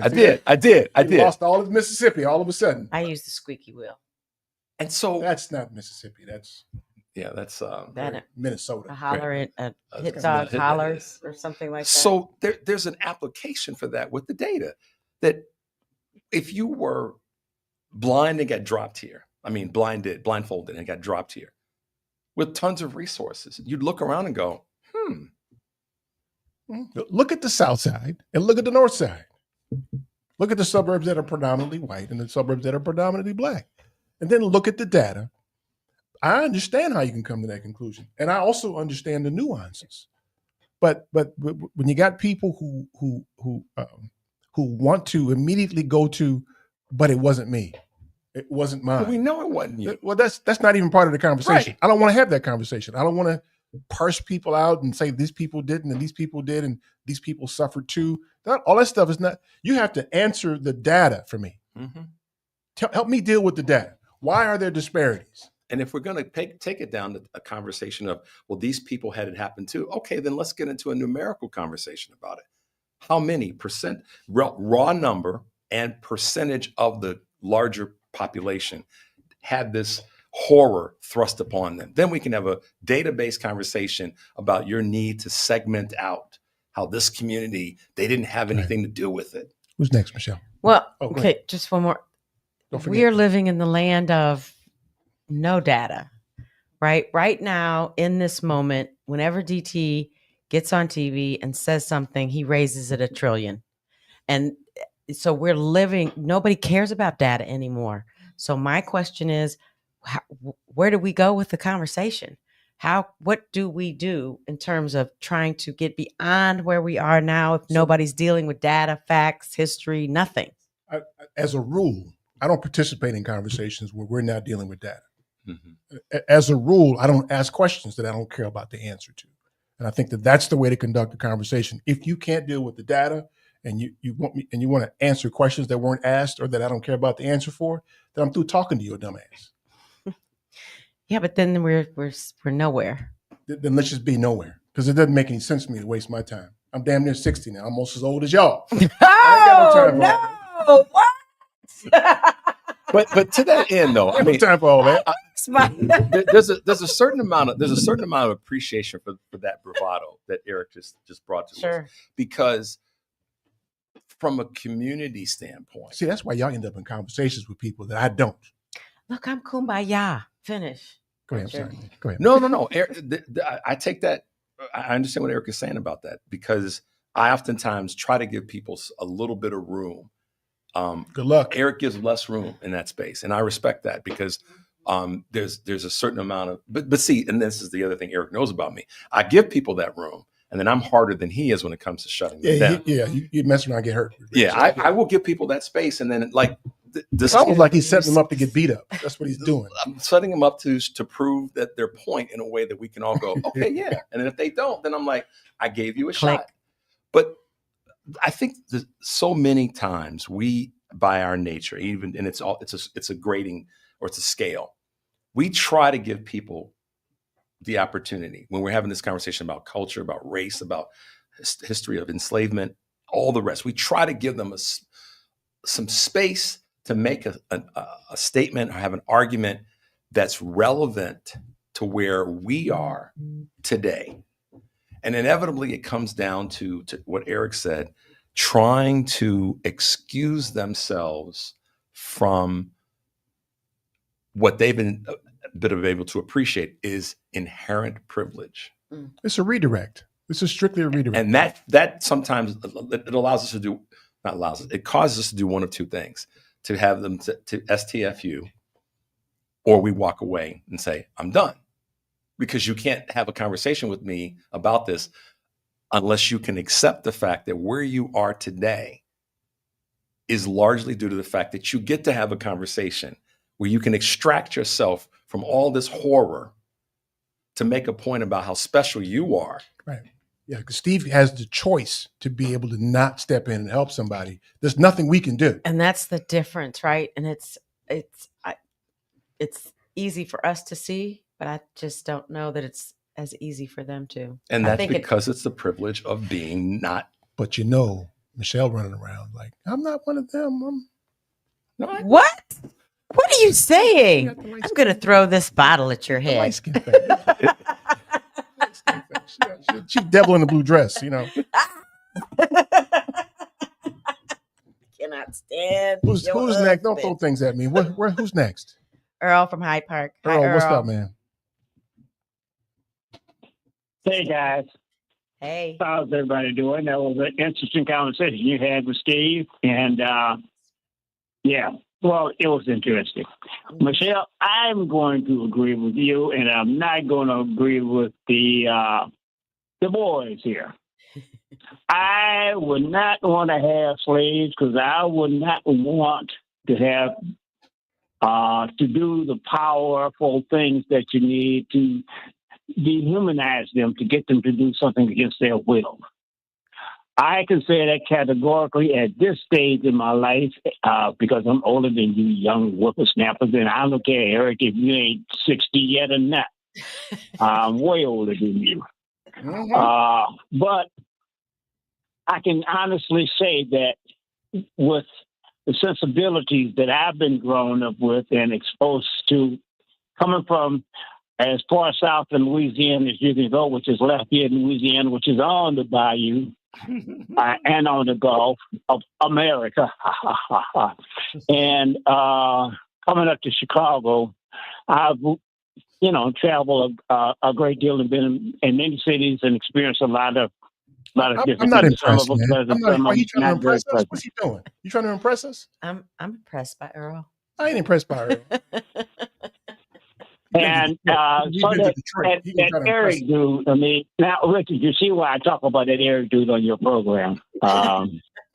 He deserves to be talked about. But, Michelle, I agree with you that I really believe that I would not be wanting to enslave Africans that would come up here and to have to be dehumanized and break their spirits to make them do tough, menial, hard work against their will and not get paid for it and live in horrid conditions that we knew that the slaves lived in. I would not want to be a part of that with today's sensibilities. And so with that, you guys, Michelle, I got your back with those boys, but get them. That's all right. I Earl. appreciate You you, Earl. traitor. I'd be the farming system for Eric's camp. Just give me Earl slaves. But I would be employing us at the same time in great massive numbers. Yeah, I would employ him to whip the slaves. I wouldn't let them waste their time on that. I wouldn't want them to waste their time. Thanks, Earl. We appreciate it, man. Thank you, Earl. Waste their time on whipping the slaves? Yeah. Have our people do that? No. You pay them to do that. Let the white folks that we've enslaved do that. We can do that, but black See, folks need jobs though. But we'd have all the other jobs. Okay, all right, we'd do that. We'd have all the other jobs. That's how I would play it. Listen, I rebuke this conversation.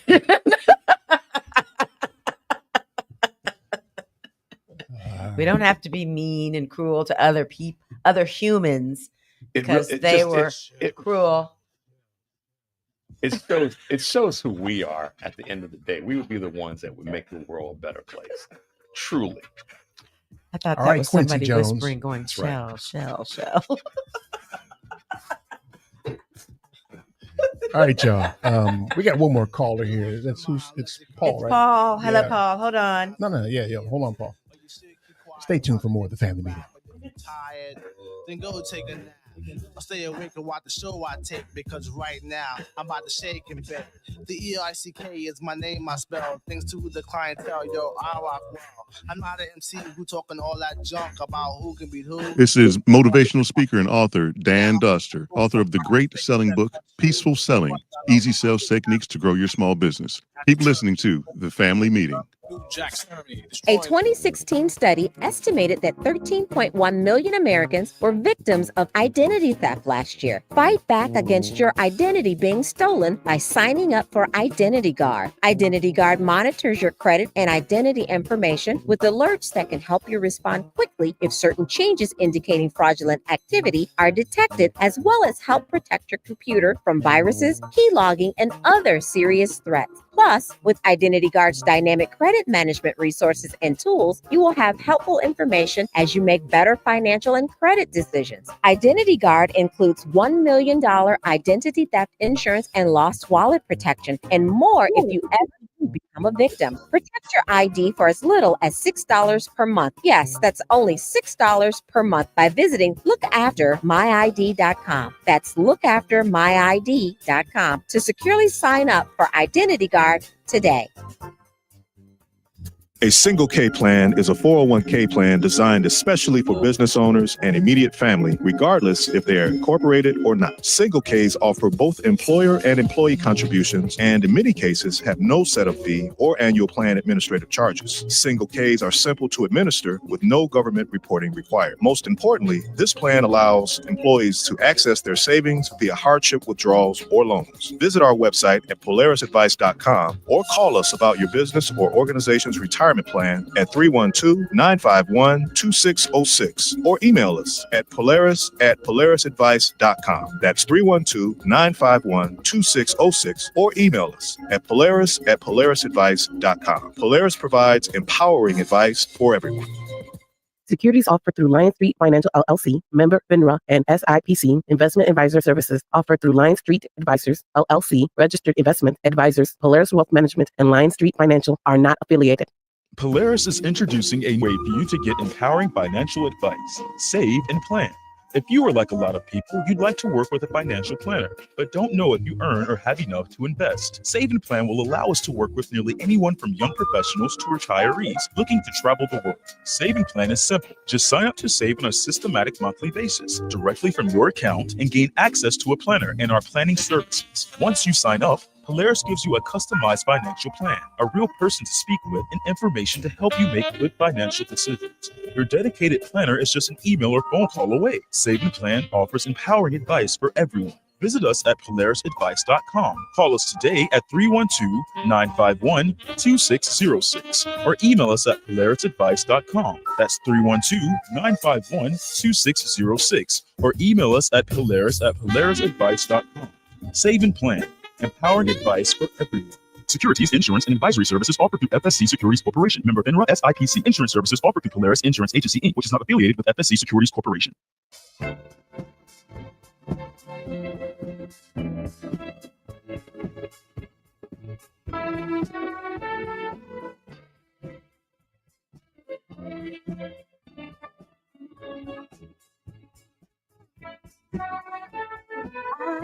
And show me, let me show you the way to go. I don't know everything, but there's something I do know. I know. I'm ready, and I'm ready to show. Yeah, y'all. Same conversation today with really no conclusions. That's a good thing. I don't mind it at all. It's okay with me. I love it when you say what we talk about. Nothing, because that's a good thing. What you don't know is I've been hired to be the DJ for her family reunion. Oh, the coolest thing ever. When is the? Is it here or is it down south? It's this month. It's here in a couple of weeks. Oh, please don't tell me it's Father's Day weekend. I don't even know when Father's Day is. It's the 14th, the 15th. No, then it's after that. 15th. Okay. Oh, okay. Cool. Yeah. I was in the office yesterday. She doesn't know this yet. I was in the office yesterday messing around with my little equipment. Yeah. Found a groove. Uh-oh. Found a groove yesterday. Got it back. Yeah, I've been trying to get my ear right again. Yeah. I did it back in the day, but it was all with records and listening to your the ear. timing. Yeah. Now they got all this equipment, and Michelle saw it. She was at the office the other day because they got sound waves where you can match up the beats and stuff. It's crazy. I don't quite understand that yet, but I could hear it now. Yeah. I found a groove, so I kept going. That's why I was so late yesterday. We've talked about this before. We both have DJ'd the old version, and I've actually candidly, I admire Eric's willingness to like dive into that. Oh my gosh, it's like they're little bitty turntables, but they're not really little. I mean, they're not turntables, right? No, they're not. The music is there, the little turntable. It's crazy. Amazing. I know. So kudos, E. Kudos, man. So impressive. It is. It is. When you Yeah, especially if you used to do it the old way when we were growing up, and you now look at that, it is a complete radical shift. Oh my gosh! Because it was all, not all, but so much was instinct and the timing of because you had to place the needle in the right place right. and everything. You did. Yeah, we used to make crayon marks on the records. And this is the other part too. You actually had to practice so that you got that part right. You had to know how you're going to set it down, how you're going to lift. If you're going to lift, you're going to let it play out, and then whole technique. That's cool. Now you can slow it up. Y'all gonna be jamming over there. You just hit the sync button, and then you can actually lift out the voices. You can create instrumentals in there. It's crazy, that's the coolest thing ever. Crazy. That is wild, man. That is wild. I'm figuring it out though. So I'm gonna see if I can make somebody hurt their kidney bone. Their kidney bone, yeah. No, it would be the kidney bone muscle. I'm sorry. Anatomically incorrect. I'm sorry. Excuse me. Sorry, did Eric just nerd out for a moment? He went to the next level. Kidney bone muscle. That's the kidney bone muscle. That's equivalent to me moving the condiments basket to the other side of the table. That's a really good yes, try. yes. If there that's equivalent to me eating wings with a knife and fork. Here's the thing. If there was actually a kidney bone in your body, then that'd be true. But that's the point. Why would you go kidney bone muscle? I mean, he even said, I just wanted to make sure that it's I actually the muscle. It's the muscle. Yeah, good recovery. Ligament. Good recovery. The ligaments. Good recovery. The muscle bone ligaments. Good recovery. Who's next? Paul. Paul's next. Paul, what's up, man? Hi, Paul. Conclusions are for white people. That's the answer. All fixed and done. Now we can be done with it. Thank you so much. Yeah. All right. Well, how many have all y'all had this experience of walking into an interview and you hear the air go out of the room and the silent voices that say, "Oh, black," or "She's black." Yep, I have. Because I've been in this situation lots of times, walk in and the air goes out of the room and they go, "Oh, blind." I walked into a high school math teacher interview one time. I walked into the office and the secretary said to me, I had my white cane. She said, "Oh, are you lost?" Like a bird fell out of the nest, right? "Oh, look at this." I said, "Wait a minute, were you lost? Juanita High School. Were you lost? Were you know where you were, right?" I said, "Not if this is Juanita." I made sure I wasn't. I said, "Is this Juanita High School?" "Yes, it is." I said, "I'm here. I'm the candidate." She said, "The candidate?" I said, "For the interview." The math teacher. She goes, "Candidate?" "Oh." And then she runs in the back. She goes, "I'll let them know you're here." She runs in the back office and she goes, "Yeah, I hear this. He's blind. He's blind." And the person goes, "My God, who's blind?" And she goes, "That's the candidate, the math teacher." She goes, "Oh, I see. I better alert the others." And so he comes out and says, "Hi, Paul, how are you?" I'm like, "Oh, stop. He goes, "We'll be right with you." He goes in this other room. I said, "Okay, come on in." It was like, I ain't getting this job. Mm-mm. Wow. Yeah. So, You weren't lost, you weren't where's lost, the privilege? No, I was not lost. I was okay. I was at the right place. The thing about you, in addition to knowing you're blind, I know you're crazy too. That's why I was thinking maybe you were just lost. Oh, well, is it crazy privilege? Because in other words, what I'm saying is that it has nothing to do obviously they called me in because they saw my resume, my credentials, right? Right. None of that was mentioned. I mean, it's just like, let's have a friendly chat for a few minutes and then, we'll be here and, we'll let you know. So, I mean, the privilege is, it's not just white because there are blind black people, there are blind black women, blind black men. I don't know if it stacks up. Which one are those things? Are those cumulative? Unprivileges, or is it just which one is just like, oh no, you're not. No, sorry. Wow. But I know this much is that so discrimination based on blindness is different than racial discrimination because very few people think, "Oh, I hate blind people." or they don't say that. It's more like, oh, you poor thing. I feel sorry for you. Yeah, right. But you wouldn't hire me, right? Right. I wouldn't. I just feel bad for you. So it's not the difference of it's whereas in another type of interview, I can't trust black people on the job. I can't, whatever. Wow. It's a different kind of thing, but it's still discrimination. Yeah, I got So you. that's I just said amazing. it was different, right? Because it is different. But that's a profound way of looking at it, because what the other part of this, and Paul, that's great clarification, that it's not based on an inherent. And this goes back to what Professor Dr. King was saying, that it's become an inbred, almost part of the DNA of people to white people, whiteness in America, to look at black people that way that Paul just described. Yeah. Hey, Paul, thanks so much, man. We appreciate it, man. Go get those dishes now, okay? Thanks, Paul. Thank you, Paul. Thanks, man. Okay. But Take care. what's even more insidious about it is that many times, black people have inherited that same sentiment. I know. And treat ourselves that way. And that's where it gets insidious. And this is, and so when we open up to that conversation, a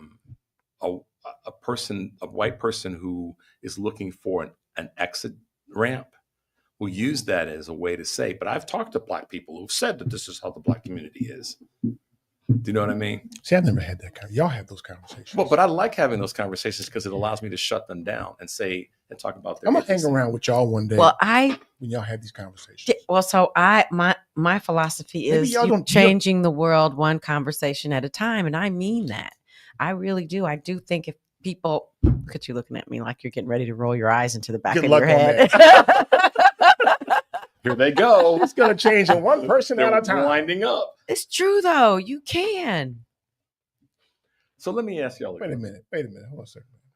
That's your intent. That's your goal. I think it's one of my. I have many mantras and things that I have that describe the way I want to navigate myself into the world, and that's one of them. So how's that working out for you, Michelle? It doesn't work out badly. I mean, I've had in fact, I got like a double negative. It doesn't work out badly. It doesn't. I mean, it doesn't. You didn't say it's working well. It's not working well. Okay. The other end of the spectrum of not working out badly. Right. Let's keep doing stuff that don't work. That's right. I'm not saying it. Sometimes it does, and sometimes it doesn't. But you have to be willing to have it. A lot of this hatred and all of this stuff that we go through is based on ignorance. You know that. Ignorance and fear. I ain't really got no time for ignorance. When it becomes, I don't either. When it becomes willful, right? But if somebody's willing to self-imposed, say that again. Listen, it's largely self-imposed. Correct. Yeah, I'm not coming in like just saying we should have a conversation. If an opportunity presents itself, and me and this other person can have an honest, open dialogue about whatever, I'm all for it. I want y'all to take me to the places where these conversations typically happen and let me watch. There's no place. That's a great ask, but it isn't really a destination necessarily. It's an organic conversation. And for me, I mean, a lot of it, and Eric knows this. I know he's asking this somewhat in jest because we've been in more than enough financial-esque, insurance-esque conferences and meetings and planning sessions and all this other kind of garbage. But they avoid me at those things. But to that point where there's a scale that oftentimes those events have, and that is who is going to be the most palatable Negro to have at an event. And the ones who are least palatable, if we do invite them because we have to, we aren't going to necessarily spotlight them. That's me. And so that's where. See, here's the thing: I forced them to because I got numbers. And this is why and they put up a list. I'm going to be on the list. Yeah, you can't get around that one. I go back to high school where a teacher was explaining something about the numbers of Black people that had been enslaved. And I stopped him in his tracks. I had to go to the principal's office over because I was one of 9 in the whole school system. But it wasn't. He tried to say he couldn't say I was wrong. It was because I interrupted his flow of explaining something that wasn't database accurate. This was when you were what grade? Sophomore in high school. 1940s was that? Shut up. 49. 49. Ooh. 1949. Only black and white TVs back then. No, we didn't. Look, Barely stop that. it. It was radio. We're the same age almost. What are you so talking stop. I miss picking on him. I know radio. you What are do. you talking about? Black and white TVs, dude. It was a radio. He was listening to Don't the play fireside into chat. it, Richard. He was listening to old boy's fireside chats. Oh, But Michelle, you can't fight it, so you have to play along with it. It was not. It was the radio. It was the TVs. I had to wait until I got to 12th grade before we had a TV. It's 51. Okay. Yeah, he's really that old too, by the way. look, we're back to back, and I had a TV. Yeah. It was a little black and white TV, but on the TV. I was having a conversation with a lady the other day about this whole, and she's actually younger than you, but she was talking about the old phones. You know, so my cell phone was acting stupid. And it's raggedy. But the moral of the story is she was talking about, remember when phones were on and she was pretending, she's 53 years old, 10 years younger than me, going on and on about this in phones. I was like, yeah, but how many times did you have a phone that had a cord that was so long that you could take it out in the backyard? That's why it was long, so you could take it around the house. Right. The bathroom. On the backyard, in the garage. Honey, what? Come on now. Yes. And then you had to unravel it. Yeah. You guys are really dating yourselves today. That's good though. Is it? I think it is. It's good for who? I think it's a blessing to be able to.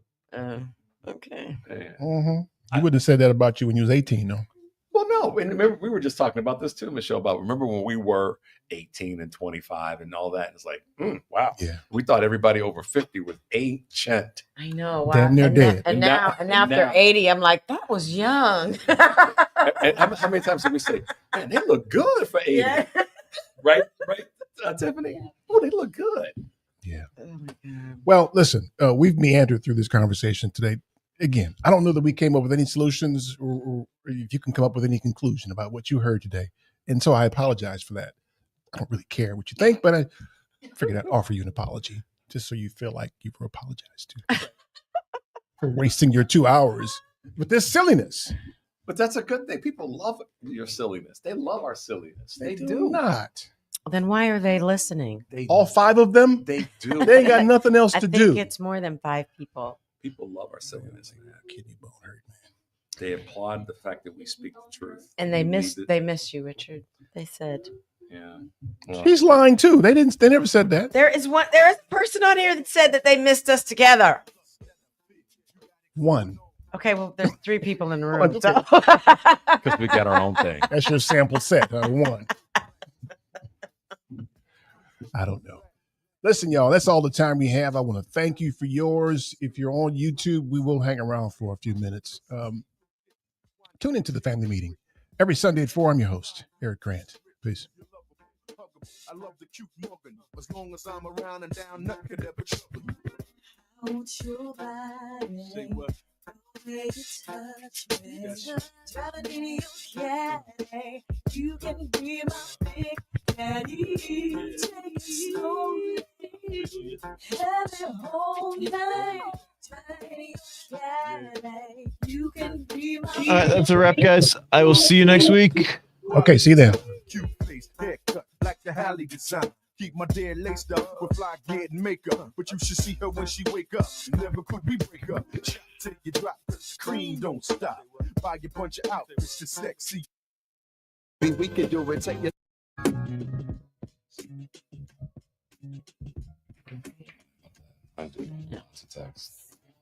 You say you send yourself texts? Mhm. For what? It's a reminder. I send myself little emails. It's just no different than taking notes. It's just, Have you guys, either of you, used these AI note takers? No. I haven't used them yet, but I have gone on and like, wow, that's just scary how.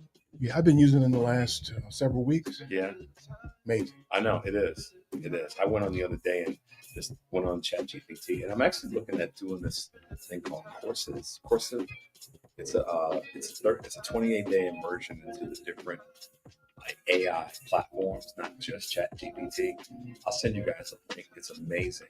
And it's really geared for people over the age of 50 that are trying to be unintimidated by AI, and so I'm going to go ahead and take the dive because I thought, why not? That would be a good 63-year-old dude's thing to do. Man, that thing is amazing. So is it a microphone that you talk into So it, or if you're on a Zoom meeting, it'll log into the meeting with you and take notes.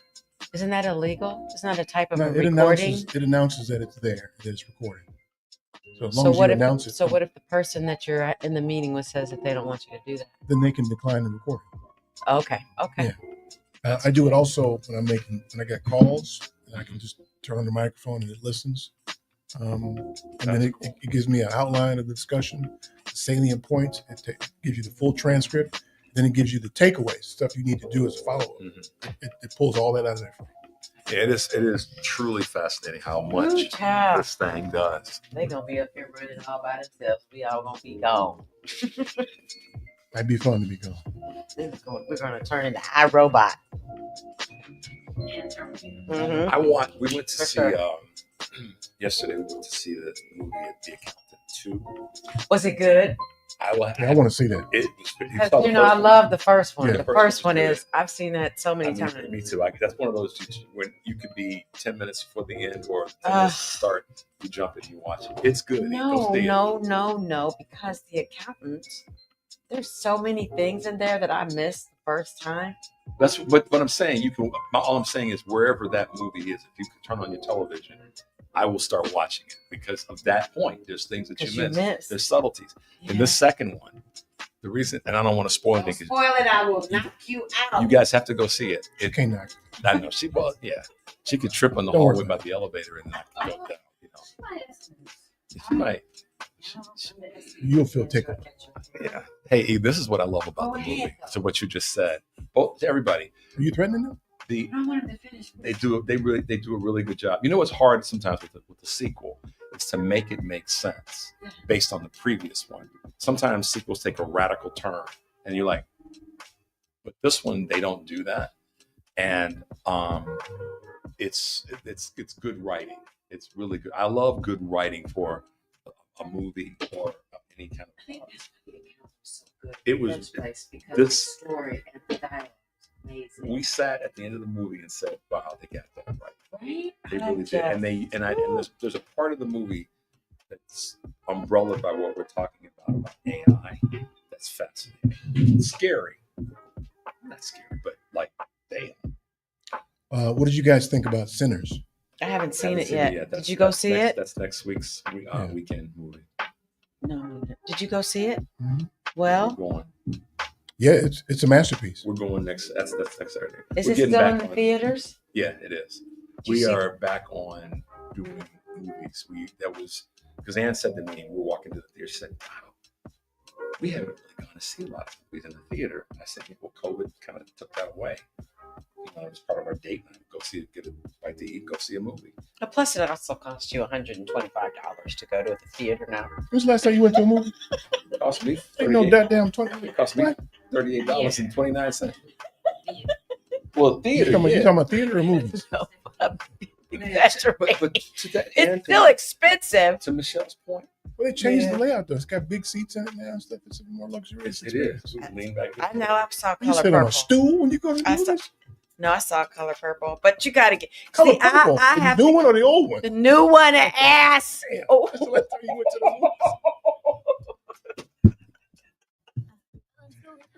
movies. You messed me up. Man, but to that end about certain things being stupid expensive, Herb Alpert is coming to town, and I love Herb. I've seen him twice in my lifetime. I just dig his music, always have. Went online to get tickets so we don't need anything about the cheapest ticket, the least expensive ticket, is $235. Where? At the winery? Is it the winery? No, it's not a city winery. It's Sandy Clark's. So anyhow, and where I wanted to sit, set the seats for $550. I was like, well, I guess I'm going to be playing golf this year and not going to see her because I'm not dropping it. Does it include dinner or something? No. It's just the seats. It's not. There's no. You say dinner or something, right? I know. There's no food or nothing. Nothing. Not even some crackers. Some stale Ritz crackers. Nothing. So I was like, nah, we won't be seeing. But I am going to go see Stanley This Clark. was in Chicago. It's at the. It's difficult for performers to come to Chicago because of the unions. I know, but this shouldn't be that expensive. It's Ticketmaster. It is part, and a big part of it is all those other fees. But Stanley Clark is going to be at City Line. We are going to go see that. Can't wait to see that. That's all. City Winery where? Shut up. Ooh. Drop the bass. For Sinners, when you guys see it, I like. Don't. No spoilers. So let me tell you what happened at the end. Okay. Let me turn on the recorder. The only thing I've seen that did as good a job colorizing Black people was Queen Sugar. In this movie, for me, the story was pretty good. I wouldn't say it was a masterpiece, but it was a masterly film. That's what everybody has said in this. Just for how we communicate. This one woman who was the lighting director, Asian woman. I don't know, but she's really been nominated for. You got to like Black people. She got it right, and many people, not white people, Black people. She got that. It was interviewed, and she said that to your point, as a filmmaker over these years, I've watched filmmakers get it wrong. She said, I want it to be as accurate and precise. And she said the word respectful, which I thought that means I think she gets it. Respectful to that. They did a good job in situations that were dim. They really did a good job lighting it. Well, it is about vampires. Yeah, it was. I mean, but this was in the 1920s, so you had candles, that kind of stuff. So the overlight, because to make it visible, oftentimes directors have overlit. Yeah. For times where there wasn't that much manufactured lighting. Right. It was candlelight or natural light. So that's what I saw the interview on YouTube or something. But that's next week. They got it wrong though in the nighttime scenes outside. I think it was too lit outside. You could tell it was modern lights. Say that again. Well, tidying up again. The town, the Mississippi town that they were in, that they just actually saw the movie last weekend, I think. People in Clarksdale? Yes, because they don't have a movie theater there. So Kugler and his team went out. I think they were in no, they brought it there to them. Like what Dave Chappelle did when he did that live. No, it's like it was a school or something that they had and so people came, and I think that they did it for a weekend. It wasn't just one showing, and people were and then they asked him the question, why didn't he film it there?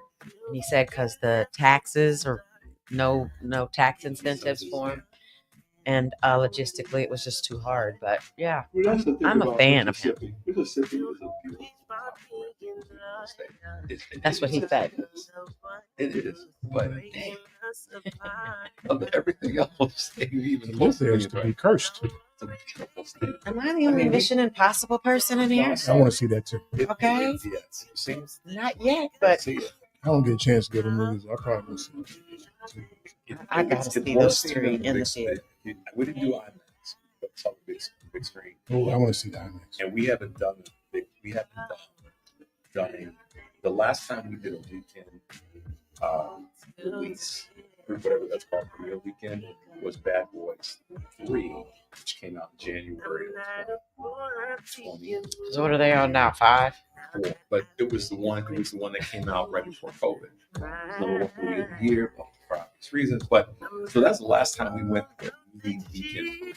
So we went to see Mission Impossible last. Was it as good as I? Yeah. Do they wrap it up? Is it really a wrap up? Don't say. I won't say that it is or it isn't. What they do is just smart. It's good, smart filmmaking, because there's some dialogue that takes place about 2/3 into the movie, that makes you wonder if it should be the final. Because he could never give it a definitive answer. Every interview I saw him on. It'll make more sense. I could say this and not give anything away. When you see the movie, you go, "Oh, I get what they're doing." It's actually pretty cool. I think navigate this, but from a movie standpoint, I mean, it's over. It's really, really good. They haven't missed an end of the They haven't missed. Every one of them has been like, did that? They pull that off. Right. And the train scene in the previous one, because they filmed it at roughly the same time. The train scene was like when they crashed the car into the train. No. When it was going off the cliff. Oh. They were running back up the. Okay, so that woman is in the next one. And there's another scene with her that's crazy. But I'll tell you, there's some things that happen. Stop. Just stop right there. Just stop. There. Remember.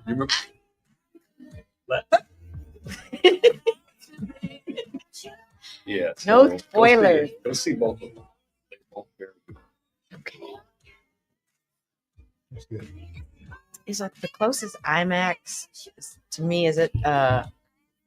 It's going on Illinois, I think. Yeah. Yeah. That's where we saw it. That's where we saw. See, listen, you were really here. Isn't there an IMAX screen though in that theater on Illinois in Columbus? Yeah, that's what she's talking about. River 21. No, I was talking about Navy Pier. There's an IMAX theater in Navy, but I didn't know there was one in between there. There's one so what we're talking about is 3 It's called River East. Yeah. That has an IMAX. The one with the bowling alley in it? Yes. They had it. That was one of the choices to see. There was one in there. But we saw Mission Impossible up at our mission left Memorial Day weekend. And yeah, I mean, if I told Ann I said we were to see this on IMAX, you probably got to say, yeah. You get vertigo or something? Well, because of the plane and the water. Sometimes, but Is that what it's like to be old? I haven't had it since 27. Oh, okay, it's a young thing. Okay. Yeah. I had it. Like that.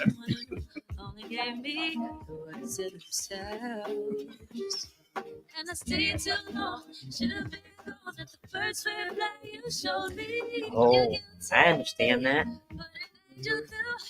Yeah, I can't look at roller coasters. My stomach will Here's get the all... thing about that. I have a stomach for all kinds of gore. Yes, I could do that kind of walk into. We talked about this a few weeks ago about somebody get shot. Walked into the post or whatever. My godfather was a mortician in all places, Mississippi. So when I was growing up, you know what he used to do? He'd come out to the house, to the farm in the country. He'd let that boy come with me. So we'd go back into Meridian, and I'd stay with my godfather. Saul Ruffin all day. Where? In his mortuary. In the shop. That sounds like child abuse to me. But that's why today. Come on here and see all these dead bodies, boy. I didn't have. And let me embalm them. Let me show you what embalming is looks like. That sudden shift that causes vertigo. So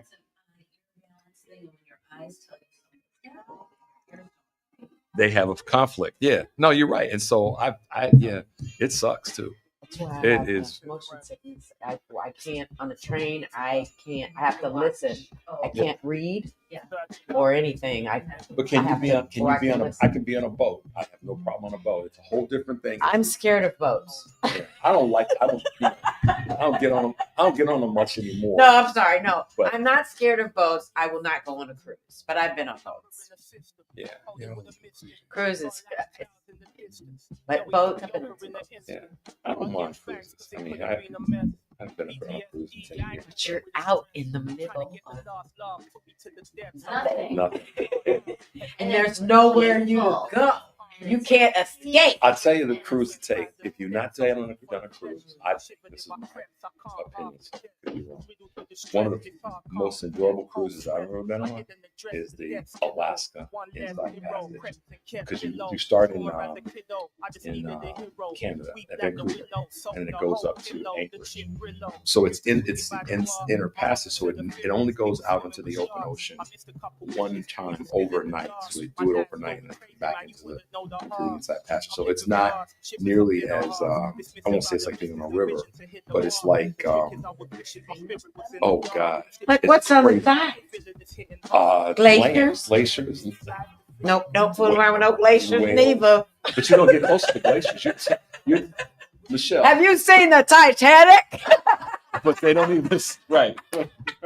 Black folks ain't gonna take on no glaciers. We know we got enough sense to say, no man, drive over here, drive the boat over here. Can't you see that big ice rock coming? Drive over here. I love the big Tiffany crazy. I know. I know. Girl, she's like this child. No. I'm with you though. I don't, my imagination is a little too right. We grew up in Massachusetts for that whale watching thing. Man, hell to the no. Listen, the whale was bigger than the boat. Yeah, sure. Yeah. So you were in the boat and the whale in the water while you were in the boat? We were far out enough where we couldn't see the shore. Oh, no. And this thing came out of the water. No. And he's slapping his tail on the water. Oh, no. Here comes the dumbass captain talking about he's waving at us. Oh, whatever. Man, that's a damn sea monster. He's back in the shore, man. Bye-bye. See ya. He's waving at us. Oh, my God, no. I wouldn't do that again. I mean, I'm also a little claustrophobic. We went underwater. It wasn't like a submarine. We went underwater. I don't care about none of that. I might do it if I was scuba diving. I might scuba dive. Or snorkel. Snorkel. I've done both of those. I could do snorkel. And I will tell you, scuba diving is a different world. Yeah, I'll take that back. Yeah, Snorkel. I won't ever scuba dive again. Because you're close to the ground. Snorkeling I would do, but not scuba. I would snorkel again, but I wouldn't scuba dive again. And I'm too much unknown under there. Yeah, it was with snorkeling. It's like you feel like, okay, I can rescue myself from this. But with scuba diving, too many things could go wrong. Some fool could be up there drinking a beer, forget that you send a signal on your messaging device, and he's drinking a bud. Meanwhile, your ass is drowning or running out of air. A shark gets lost. Wait, did y'all see that? There was like a fishing boat that they drop cages in the water where people can, interact with water wildlife. Like, why in the hell would you want to be in a cage to do that? And this very intelligent shark, the cage had not fully submerged into the water. So the top part, the exit gate or whatever, wasn't all the way down. It closes once it submerges the water level, so it wasn't all the way down. And they were just yucking it up on the boat while what happened was the shark came and hit the cage and tipped it. So the shark hit the cage from the side and it rocked like this and then rocked back in the cage. The lid popped up and the snake and he went right in. Oh, yes, he did. Did he eat him? They didn't. The video that I saw. Swimming around in there. Yeah. They were trying to get out. and everybody. So if you saw it, everybody. Yeah, it was really good. Wait, have you seen? No, he can't tell anything. Lots of good parts. Yes. Wait, so the movie with Samuel Jackson, did you guys see that? It was a deep sea movie. Yeah. And the shark did that. Not the Meg. Talked about in the movie. Not the Meg. I wasn't the Meg. No, he the got. one with LL Cool J was in that one too. Oh yeah, I know what you're talking about. LL got away. Yeah.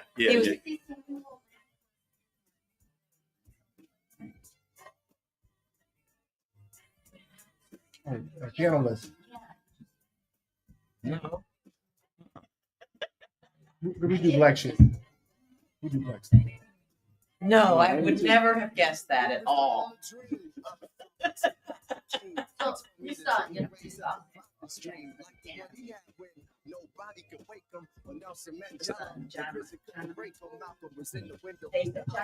John David Washington.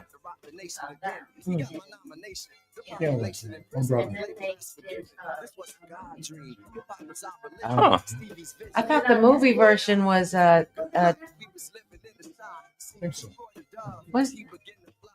you said okay. Speaking of I thought Denzel was in the movie. No, that wasn't piano lesson. That was one. That wasn't piano lesson. Speaking of Netflix and streaming, have you watched anything new that's come out recently? I'll tell you two that Ann and I just watched that have been pretty good. We've been watching Mobland. It's really That's good. on Netflix. That's not on Netflix. It's on. It's not. I mean, that's on me streaming. I said that generically. I think that's on Peacock. I can't get it. Okay, sorry. Give you my code. But it's really good. And then another one that we just started watching is we just finished watching. It's called The Agency, and Jeffrey Wright is that, Richard Gere, Michael Fassbender. My guy. He's good. I said to Ann, I said, Jeffrey Wright. There was a scene where he's in his office, and it's about the CIA, foreign intelligence, and Which streaming service is that in? I'll find out tonight. Okay. But there's a scene where he's sitting talking to two agents. It's just yeah, and it's like he's sitting in this room talking to us about what he had for dinner last night. It's just He's so underrated. He's so I just love that man. Right. it's just so good. Deep Blue Sea. Thank you.